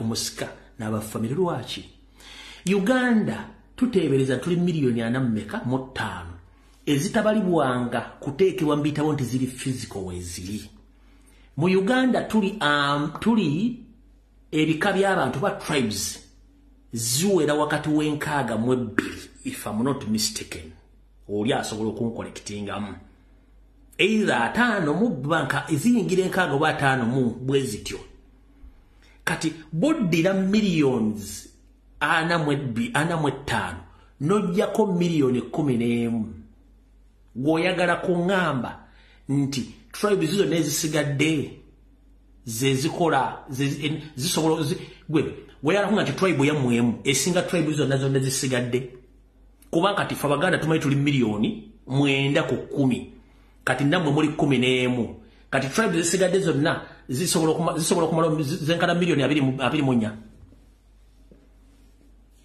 banga zi tribe 52 yes zi tribe 52 kati njala kola no simple mathematics wa calculations kumukasambidde ono soka mutegeezo maibe yitaba asoma njala kola no simple calculations tubale mwano katono nnyo tugaba tuli milioni 45 ekitali kituufu kubanga teziri physical tebazibala kati ono ayina ebisige mulinga embaata kabuzi agaba ali milioni 11 kwana mutalo jako milioni 11 wasigala milioni 3 mu nyeeza abantu kati milioni 3 mu nyeeza abantu jaka abaganda kale bali milioni 10 tijeko milioni 10 wasigala milioni 2 mu nnya goyagala kungamba ku milioni za 5 mu 2 ez'abantu ku milioni za 4 mu nye ku milioni ana mu 5 ez'abantu tujjeko already millions 2 mu 2 okuliya mu yabanyalade 11 ne yabaganda ye 10 wasigadde millions 2 mu nnya oyagala kungamba tribes za 5 mu gwanga zezigabana milioni 2 mu nnya nga mwayo okusinga bana Uganda omanye ekizibu kye mulina mu basajja mmwe bwe munywa emyamata ne mwogera okutiisatiisa muluza mu musinga bana Uganda okutegeera bayida wakansoke mbagambe ekigambo kino mulamu bwotogezanga ne wesiga omuntu gwe bayita liar oba lawyer never in your entire life trust a person known as a lawyer or any law student because they are liars bayaye balimba yensonga lwaki right now bali mu kulimba okuteeka eggwanga wansi kasoke mbasomera abaana bano bonna basoma amateeka tekuli yali afominze political party wabula atokulwanyisa Kyagulanyi gobayita nti yasoma MDD tugenze maaso kuliko no bati mawu musomi w'amateeka yagasoma talina mutwe tasobola kufominga kibinaki Puga Matthias loyo mpya tasobola kufominga kibinaki ne yasoma mateeka angazi mukasambidde mu yenyini abadde ayogera yasoma mateeka tasobola kufominga akabinja kabanywe mindi tugenze ku segona lubega ona agasoma yagasoma aga practicing tasobola dokufominga ekibiina kyabavuzi b'ebigaali nga kyabya bufuzi muto mukalo tugenze kumwanga kivumbi ono yawo zasomene yasoma simbi bya ne yali muna amateeka wadde yasoma byanfuna tasobola kufominga de kibiina ekyabakubi b'engalabi naye awo zambu yasoma bano bonna basoma ku mateeka tugenze ku Elias Lukwago yeke nyini loya agakola era aga practicing tasobola dokufominga ekibiina ky'ebyobufuzi nga kiyola kasasiro mu Kampala ne loya kuliko Luzige ne loya mukukuutivu naye yali mu kufominga ekibiina kuliko Paul Kenneth Kakande naye yasoma mateeka tasobola kufominga kibiina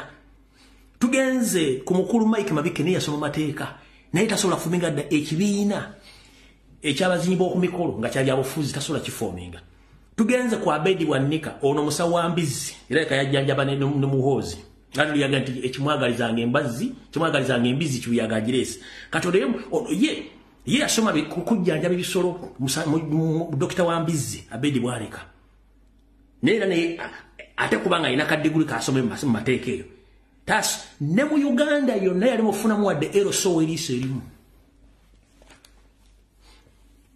wadofuna mo welise elimu mu Uganda erosi wono kabere simechi yamani wa defense akwato mugota mufunangako tugenze ku agonza gaseungo gwenkujemu olise tugenze ku Charles Peter Mayiga Salonga Mulenge jaloya yalema adokola ekibiina ekiche neka kampuni kabula li Mayiga Advocates nako kamuleke bayawukana oli akola bino nakola kubanga oli afuka mufere kati bebe muyita nti basajja baganda basoma mateeka bati boddano mu kulowooza tebalina magezi kyobola nti Uganda bukyanga etandikibwa mu bukulembeze bw'ebyobufuzi njalo mbuli omuntu gwe bayitanga yali lawyer ng'ogyeko is it Binaisa yali kubba y'Abongereza y'abaloya ndoza is it Binaisa no ndoza Binaisa yali practice yalinga ko yali mukokalo yakato abasigadde bonna ne bana bayita baloya bebakera ku macho okuvuma abantu basobola okustandinga ku lw'eggwanga lyabwe nenga bo abamanya mateeka they know nothing and can do nothing in politics bonna bafere bafiri suit kati yibeyita abitibwa chusi binayisa yali asoma mateeke bungereza langa ali ku law iringa babajita kibina kya baba lawyer bajita back council yali koko abasigadde bonna bafirisuuti politically bafu ne bajja mu public utandika okwogera oluzungu nakusomera kino ne ekizibu ky'abantu bwe batuula ennyo balowooza nnyo ne bakola bwereere ekintu kinafugako mu kigula luggi nti ekizibu kye tulina abantu balowooza nnyo bwe bamala okulowooza nga balowolereza bwereere kati nabano bati balowooza nnyo nti baasoma bayimanya amateeka bamala okulowooza nga tebasobola kufomingawo kintu kitwala ggwanga maaso kane bajja balwanyisa omuntu ali blessed azze ebyobufuzi nga badde abiyimbako katonate ngate sirand friend wa frenga atali genze nnyo waggulu batandika okujevuna okutandika omulengeza nenga ali blessed nebuuza bo abasoma amateeka abandi badde blessed kye bakoze nga nothing kubange tebakozesa mitwe gyabwe basoma bitabo nga bonosoma n'ogenda mu dictionary n'osoma akazungu n'okafuula n'okazi nabali ku kyalo bakutenti wasoma kumbe embata zandi tiziya ozitudde butuuzi batusala amagenda n'amadda era kyovula Museveni abakozesa tugenze mu maaso yo mbadde luddawa mbadde nkyabalaga omufere ono asala omugambo Uganda baddawa gwe bagoba mu njo sulawa ensolo ezitalisibwa waka baziyita nsolo zaaki oyo gayi yansalako omugambo asala ku Kyagulanyi omugambo nenga n'amanya gayina ga Kiganda oyo musazi wa mugambo oyo akola bulaka meiro akola propaganda kyokka kikozi kya semwaina isu ekyo kyolaba ekyo kyolaba nkipozinze bupozinze ekyo kisala omugambo kibeera ku ba YouTubers ne kiyoka kisala omugambo kambalekaza nye abantu abatalina wakabaja kwa bantu bawa mwe mu byogedde etuze wano kutegeka lutalo lwa kiyekera ekituufu naye nze size wano baka kasanti terulibeerawo nange simanyi oba terulibeerawo entalo zize zibeerawo ezifaanana bweziti lw'abantu kugana ku nsonga bweziti kuzikolako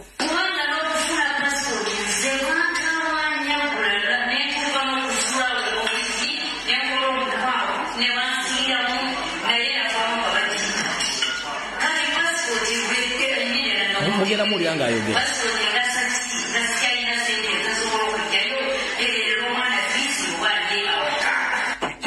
oyo nze bwoba oyagala gwe kola puroguramu ey'okunzita kubanga ebyabanyarwanda sigenda kutuula kubanga ndi munyarwanda byonna bye tukolerera Museveni amanyi nti ne bw'aba alina kampadde asaavinga banyarwanda wherever they are abo sijja balo kuza mutegedde abantu batulimu amanya ina ga Kiganda ne mukusala omugambo teri amukwatira nsawo awo tetugenda kulwawo alright ku nsonga zigenda mu maaso ku bintu by'okulwanyisa ekibiina kya national platform n'okulwanyisa Kyagulanyi mukyalaba bingi nnyo for the first time mu Ugandan history mugenda kulabako kye bayita pure blackmail propaganda lwaki mbagambe ebigambo bino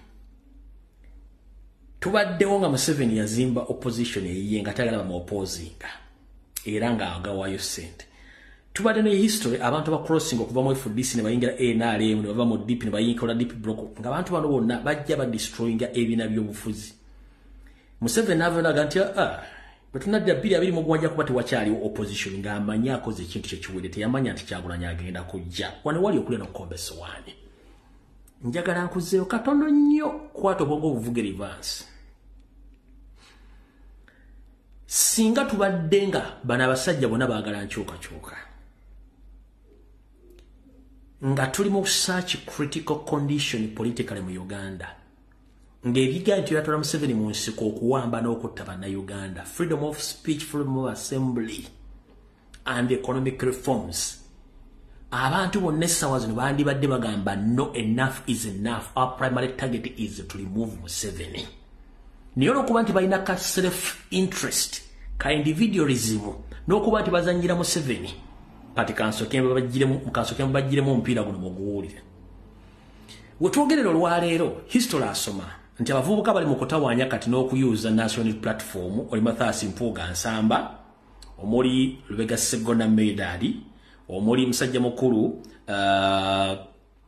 Muwanga Kivumbi omuli mukulu Abedi Bwanika n'abalala omuli ne mukyala waabwe Joyce Bagabemanga n'abalala. Obubiina buno bonna abantu bebaze basula ebibiina byonna nga babiddukamu. Kati essaawa zino mwandibadde mulaba nti abantu abasula FDC, abasula DP, abasula CP, abasula Jema, essaawa zino bebagezaho kusula NUP. Kyalibadde bakola kiyita Joint Effort Task Force okukondeminga n'okulwanyisa Mpuuga n'akabinja ke. Nga bakondeminga okukomya omuzo gw'okusuula ebibiina. But guess what? Tewali wadde yenna akolera kibiina oba political influencer yenna yavudde kondominga bakulu bano kibali mu kukola ekyokusuula ekibiina kya NUP. Oba munfuna. Do you get me? Munfuna.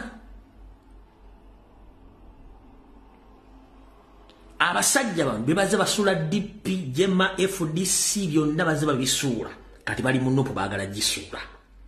Naye for the first time singa bonna badde baagala kujjako Museveni. Bandi badde bavuddeyo ddala bavumirirwa ebikola by'akabinja ka Mpuuga abali mu kwagala okusuula NUP essaawa zino. Nti tubategedde basajja mu mwasula kino ABCD, but nobody is coming out. Buli omu asirise. Kubanga basoma mu kitabo kyekimu, balina instructions ekizeezimu, balina okudifendinga ekintu kyekimu. Naye mwasanga tulaba boyi tugenda bakalakata. NUP ne bwe nesigala mu Kyagulanyi yekka nga Member Parliament bagenze, amaanyi g'abantu weebali. Mwenna muli you are free to go. Oba nkibannyonnyodde bulungi mwenna mukitegedde. Kankibaddiremu. Nti okuva ne baate ebibiina by'obufuzi, Museveni yabiyingiramu nabipenetratinga ng'akozesa aba politicians okwonona ebibiina by'obufuzi anti Kyagulanyi bwazze. Singa abasajja bano badde bagamba nti baagala kujjako Museveni, ng'era bamanyi abadde bajja basula ebibiina by'obufuzi, ng'essaawa zino baagala okusula NUP, bonna bandibadde beekwatiramu okukondeminga Mpuuga okulwanyisa ekibiina kya NUP kisula wansi. Nga bwe bakola ebibiina ebirala. Naye bonna bandibadde bakola ekintu ekyo bonna basirise. Lwaki? Kubanga basoma mu kitabo kye bafuna instructions ezimu. Mukitegedde. Bonna basirise. Kati ate ye Besigye yalowooza tuli basiru nnyo, atambula ku TV ne ku radio agamba mwenna abadde mukulonda sibabi kye tugenda kukiriziganya na mukulu Besigye. Saagala nnyo okumalirako obudde nakuyisa mu ggaali. Nendoza ekiseera kyandibadde kituuse. Besigye otuleke kasanga ati otule ensi ekula bulime kusigalamu ng'olimu ebituli. Besigye Kyagulanyi agezezzaako bateekawamu ng'amanyi nti muli bantu kumbe muli nkwezenge. Mwandibadde essaawa zino mwandibadde mugamba nedda Mpuuga mwenna bamuwanga Kivumbi mwasula ekibiina ABCD lwaki mwagala kusuula NUP ng'ate NUP gye tumanyi nti naffe gye tusobola okwegattako. But right now mutambula mwagala kufominga kibiina ate mudde mutekewo kibiina ekirala ate kirwanyise NUP. Bonna be bamu kinjegezako kyova nti njagadde obbalaga ekigambo kino mukitegeere bulungi nnyo. Yensonga lwaki ebintu bino nzija ne mbibanyonnyola mu bitegeere bulungi nnyo. Saagala muntu yenna butabanyonnyola ekintu kino mukitegeere. Singa badde baagala kujjako nga balina koze mu yakujjako Museveni, essaawa zino bandibadde bakondeminga nnyo ekikolwa kya Mpuuga. Seggona, Muwanga Kivumbi, Abedi Bwanika, Joyce Bagabemanga n'abalala abali mu kwagala okusula ekibiina kya NUP. Ng'abajjira record nti mwasula DP, mwasula FDC, mwasula Jema, mwasula ani, mwasula UPC, nakati mwagala kusula NUP. Ekimala kimala tukoye ku disorganizing ebice ebira by'obufuzi. But bonna obasanga ku radio. NUP efuna sente nyingi. NUP yakasooka kufuna sente. Baba parliament basaba sente mu mateeka mu kinaba ene basasula. Nga batambuza propaganda. Ate tebaswala munnange. Nga mukitegedde bulungi nnyo. Kati kyembagamba nti mutegeere nti bannayuganda tuli ku lwaffe. Abasajja bonna baali baffe. Tuyita mu bwangu. Tuyita mu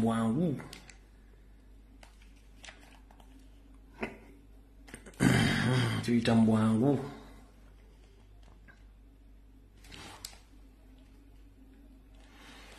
Gwe wenna ng'olina ebisolo mu Buganda ng'olunda ente, nkutegeeza tokkiriza musawo wa kisolo ena kujja kugema nte eyo simanya gigema kalusu no ekigendererwa ky'abasajja bano kwe kuddira okukuba ente zammwe ekirwadde kya kalusu zibafeeko nga ne mutunda ennyama mugendo gitunda temukyasobola gitunda nakyo kibafiiririre temukkiriza kukkiriza musawo yenna kujja ku kiraalo kyombo agema nte eyo kalusu kubanga batambuza ekirwadde kya kalusu bo bennyini bano abasajja batambuza ekirwadde kya kalusu mwire eddagala eriri fake temukkiriza ekyo nakyo njala mukitegeere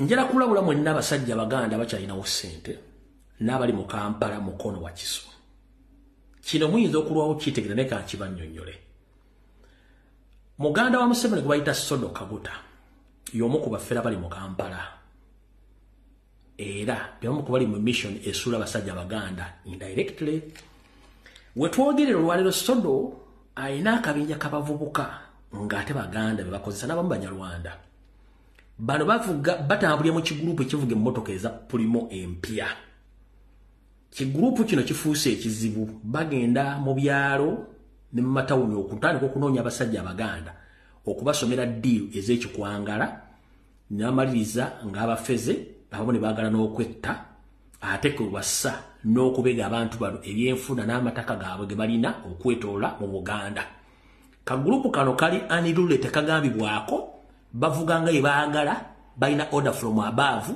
nga muganda wa Museveni no Sodo Kaguta yabakulembera akakabondo kavuga Pulimo kaza Pulimo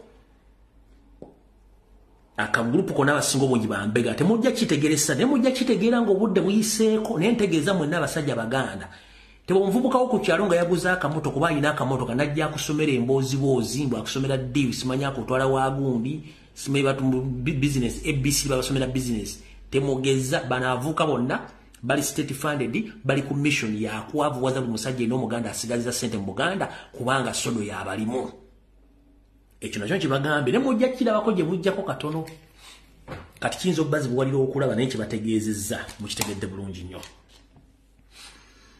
kiri ekyambathasi mpuuga ne bamibambe abalimu abataano mwakitegedde bulungi bakibagambye sente ze bafunye ono ze bagamba bazimubbyeko nakyo kibategeezezza nakino kankibategeeza nakyo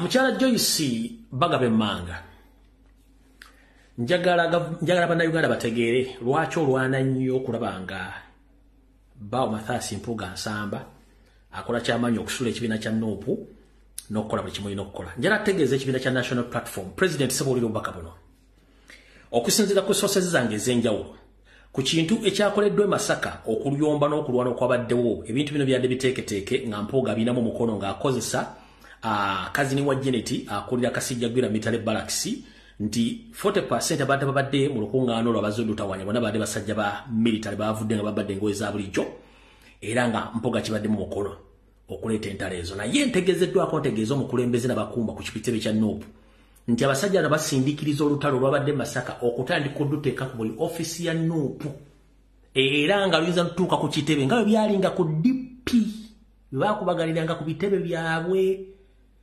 omukulembeze ompulidde bulungi olutalo lwabadde Masaka luyinza okujja ku buli ofisi ya NUP okwetoola eggwanga naye lugenda kumaliriza balulese ku kitebe eyo ne information ejala mugitegeere olutalo bajja kumaliza abasajja bano bali state funded balina mission ey'okujja n'okutawaanya ekitebe n'okukirwaniramu nga baakolanga mu DP era ekyo nakyo kibagambye mukitegeere ng'obudde bukyalinze bera nga ebyogera kati ng'omusaza Agresiyere bituukawo nga mwebuzabuza nga bafuka banaaba nakyo kibagambye abali ku kitebe mwetegereze mbagambye mukitegeere bulungi nnyo bayinza okusonga olutalo lujja gye balujje ne baluleeta ne ku kitebe ngumi n'enyookera awo kubanga bo bakyagala mawulire nti baalwanye kino kiri rating ne ku information efuluma ku Natasha Broadcasting Service ab'ekibiina kya NUP tebazze mu lukuŋŋaana abazze kwaddeko nnyoko oba mugandawo oba kwaddeko ssengaawo bamemba parliamenti bajeemedde kyabwe ne bagenda baaganye okujja abazze kwaddeko nnyoko tekwabadde kwaddeko kitawo nti nedda abazze be abaliwo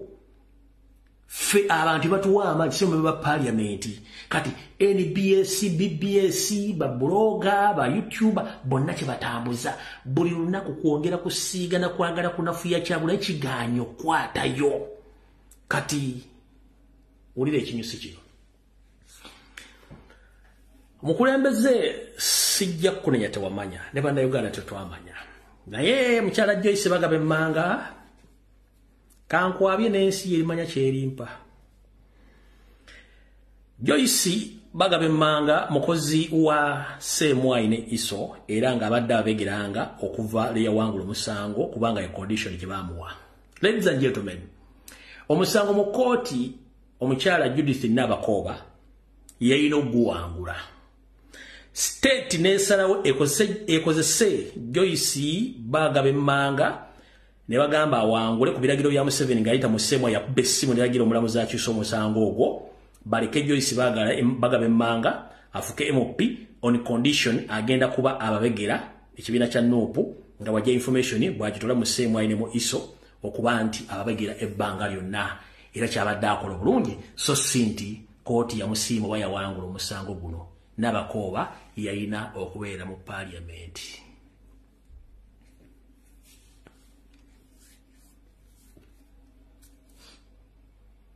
Ye yali endagaano ya Yoseri ne Semwai okubira omulamuzi okukyusa ensala eyava mu musango ogwo omukyalo yokuba nti abadde akola emirimu ekyo.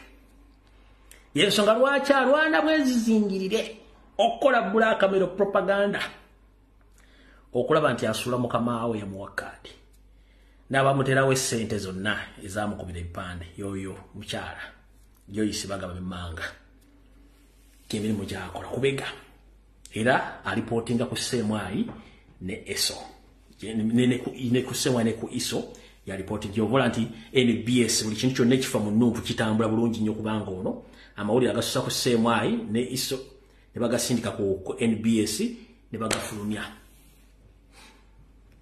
Mukitegedde bulungi nnyo kati njagala ensi ekitegedde bulungi nnyo. Awo njala tegeeza abantu abali mu diaspora naddala Baganda ne bannayuganda mwena gye muli. Please mbasaba mbaagala nnyo basinkana mu Uganda empya mwenna temuli kizibu ekizibu kya Museveni. Museveni is the problem. Basigadde mwena tujja kwesortinga.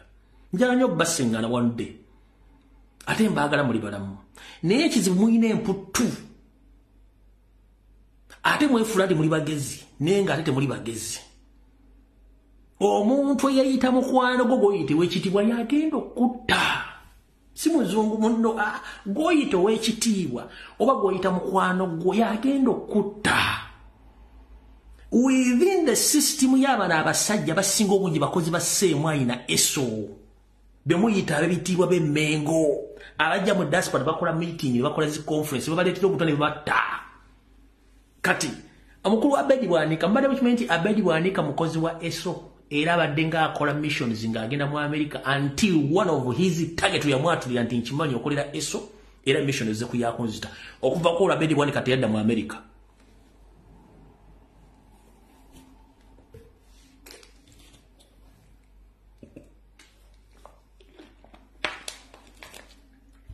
Abedi Bwanika operative wa Eso ne Semwai era mbisera bwe yatambuliranga mu America abantu bafu nga tebamanyi lwaki bafudde.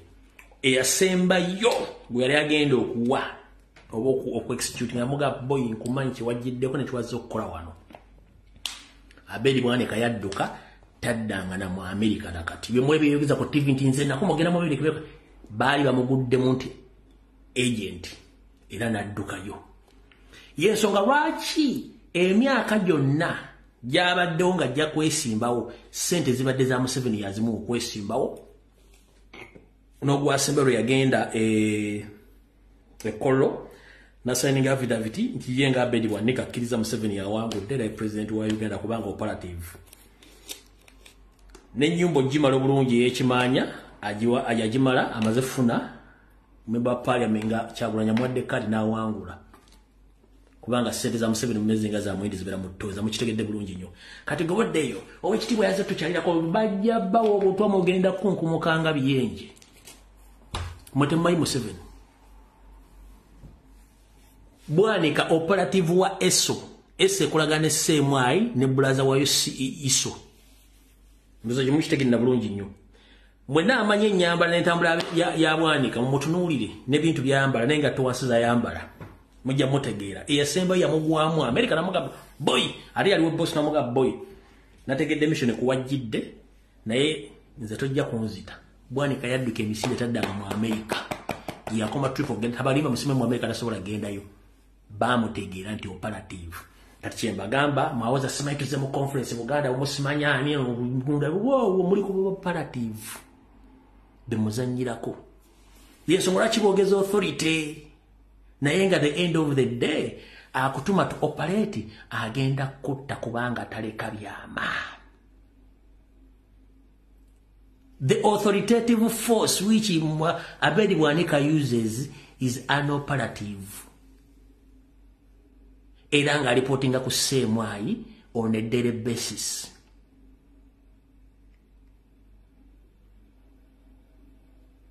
Mukitegedde bulungi n'abaana ba deep buloka basinga obungi bonna operatives bonna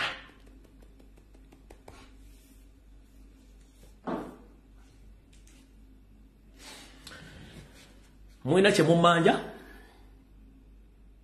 Facebook yadde echanze okuva ku macha badde echanze bantu babeerako naye ala yamanya bagira bimumanyi ngira gitembeze ku mutukutu ejenjawulo banagisangayo mukitegedde katodde musimanyi wekitibwa nkula musiza simanyi bagenda batuga mu 7 musajja muzibu nnyo akozesezza abantu bangi okutta ba opponent be mwena abadde mu system y'obufuzi sokozeeka akatambi mabega weebuuze abasajja bonna abali na potential okufuuka ba president where are they n'abakazi okuva mu SCA bonna bazira bawobutuwa silently yazze eliminating abantu bomu nga temumanya abajja watya buli kimu kikontrolingirwa semwai bino byonna byakolebwa batandika okweliminating ba opponent ba Museveni bali atya nga ne pirata akyakola mu semwai yasoka cooperatingira kuba kugundi kubasiima semwai yasoka cooperatinga kubasiima mwana bamanyi mabisiima mugimanyi nnyo kati nga execution site yebetuchutingiramu abantu abamanyi kooti gye bayita mwanga eri wali ku nfudu emanju waayo we wali execution site kubanga kyali kibira mabega w'enfudu kyali kibira kyonna okuvaawo mpaka emmenge eri ku mafuta waggulu ku sheeku kutuba etoto ekyo kyali nga kibira awo nga bakawamba era singa essaawa zino simanyi kati kiwo essaawa zino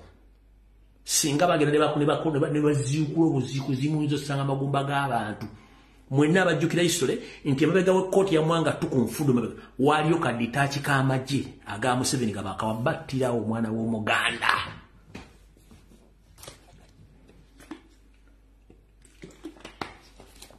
Yo ajakuka mbi alina emyaka emeka togimbuuza banzaala Mmengo mu Kampala Central nakulira mbife byenjawulo nga n'Emmengo nagikuliramu kuba twavanga Emmengo wali ne tujja okusima amazzi ku Jjugula nga tuyita mu kibira nga tugakima ku Jjugula nkuyowana Maria Muzeeyi kati agalo kitegera byenjogera byonna yakimanyi wassemu ne Museveni akimanyi ne Muhooza akimanyi ne Salimu Saleba akimanyi ku video ko bali era bakati bali mukuba ku mungalo baga nene mbwe tufukidde ekizibu. So sirina no gwembulira atajja kite bembuli abakimanyi buyi byenjogera nti bituufu era bali kuno kati bali muzizi kubamba ziri mu kwaka baga nene mbwe ategera kibitu. We were there at that year tender age. We were watching each and everything. Abasinga obundi batemedde nebega kooti ye mwanga ku nfudu waliwo ditachi nambe ya maji yattanga buli Muganda yene yali w'amanyi mwali temukimanyi mukibagambye leero mwensi mwakagira bawano abasajja bavanga mu lubiri abasajja Museveni bajja ne babba ebintu mu nnyumba ne batteeka wansi n'ebifasi bagitwala bagiteeka mu lubiri okuba bazadde balinanga simba gula ebintu biralinkira kubanga sente zaalingawo bajjanga ne babba kimabbe katono babba muntu mu Lubanga Road monna Mmengo kisere babba buli kintu bakitwala mu lubiri bakiteekayo nyenkera abantu bagula bintu birala ng'omusajja okusanga n'essaawa obusawa ng'esobola okutemyako omukono kuba temusobola bitegeera Nebino mbabule kufatwa tu myaka gya fetwa evuka nga tubira bamuzi biragero kwa nga tuli bantu bakulu tutegeera. Kintu akirabanga. System yoko kya bipira binatu abiranga batte babo kya basajja baganda. Kino tukimanyi. Kati gwa wakana buuze yali mu lutano mbuuze Lumbuye kyayogedde nti mabega koti ya mwanga ku nfudu waliwo ditachi ya amaje ne kusemwa ne kusemwa byo yasokera wano ku gundi wano ku basima cheche akolibwangawo ajja kubuulira ajja galumbi muveeko mulabe edduka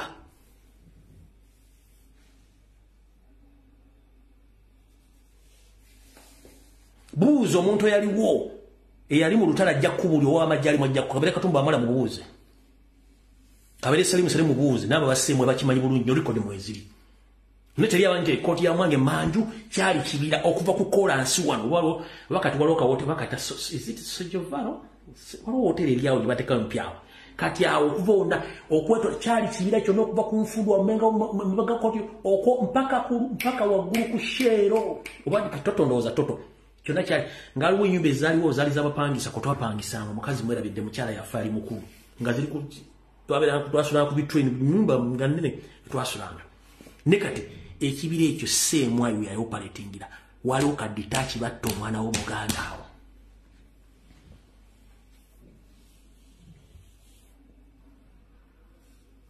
awakana zisicha wakana mwe bagamba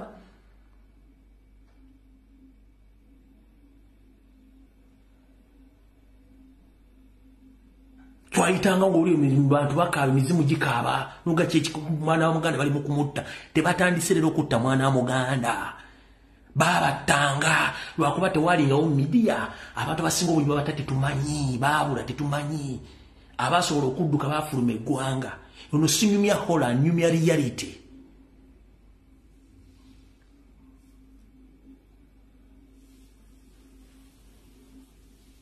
sinyumya hola nyumya reality kyali kibira gwatakimanyi ngula kati walozi gulofa kyali kibira nga mulimu enkima mulimu emisota mulimu buli kimu naye nga battira buli muganda bamuziikoomo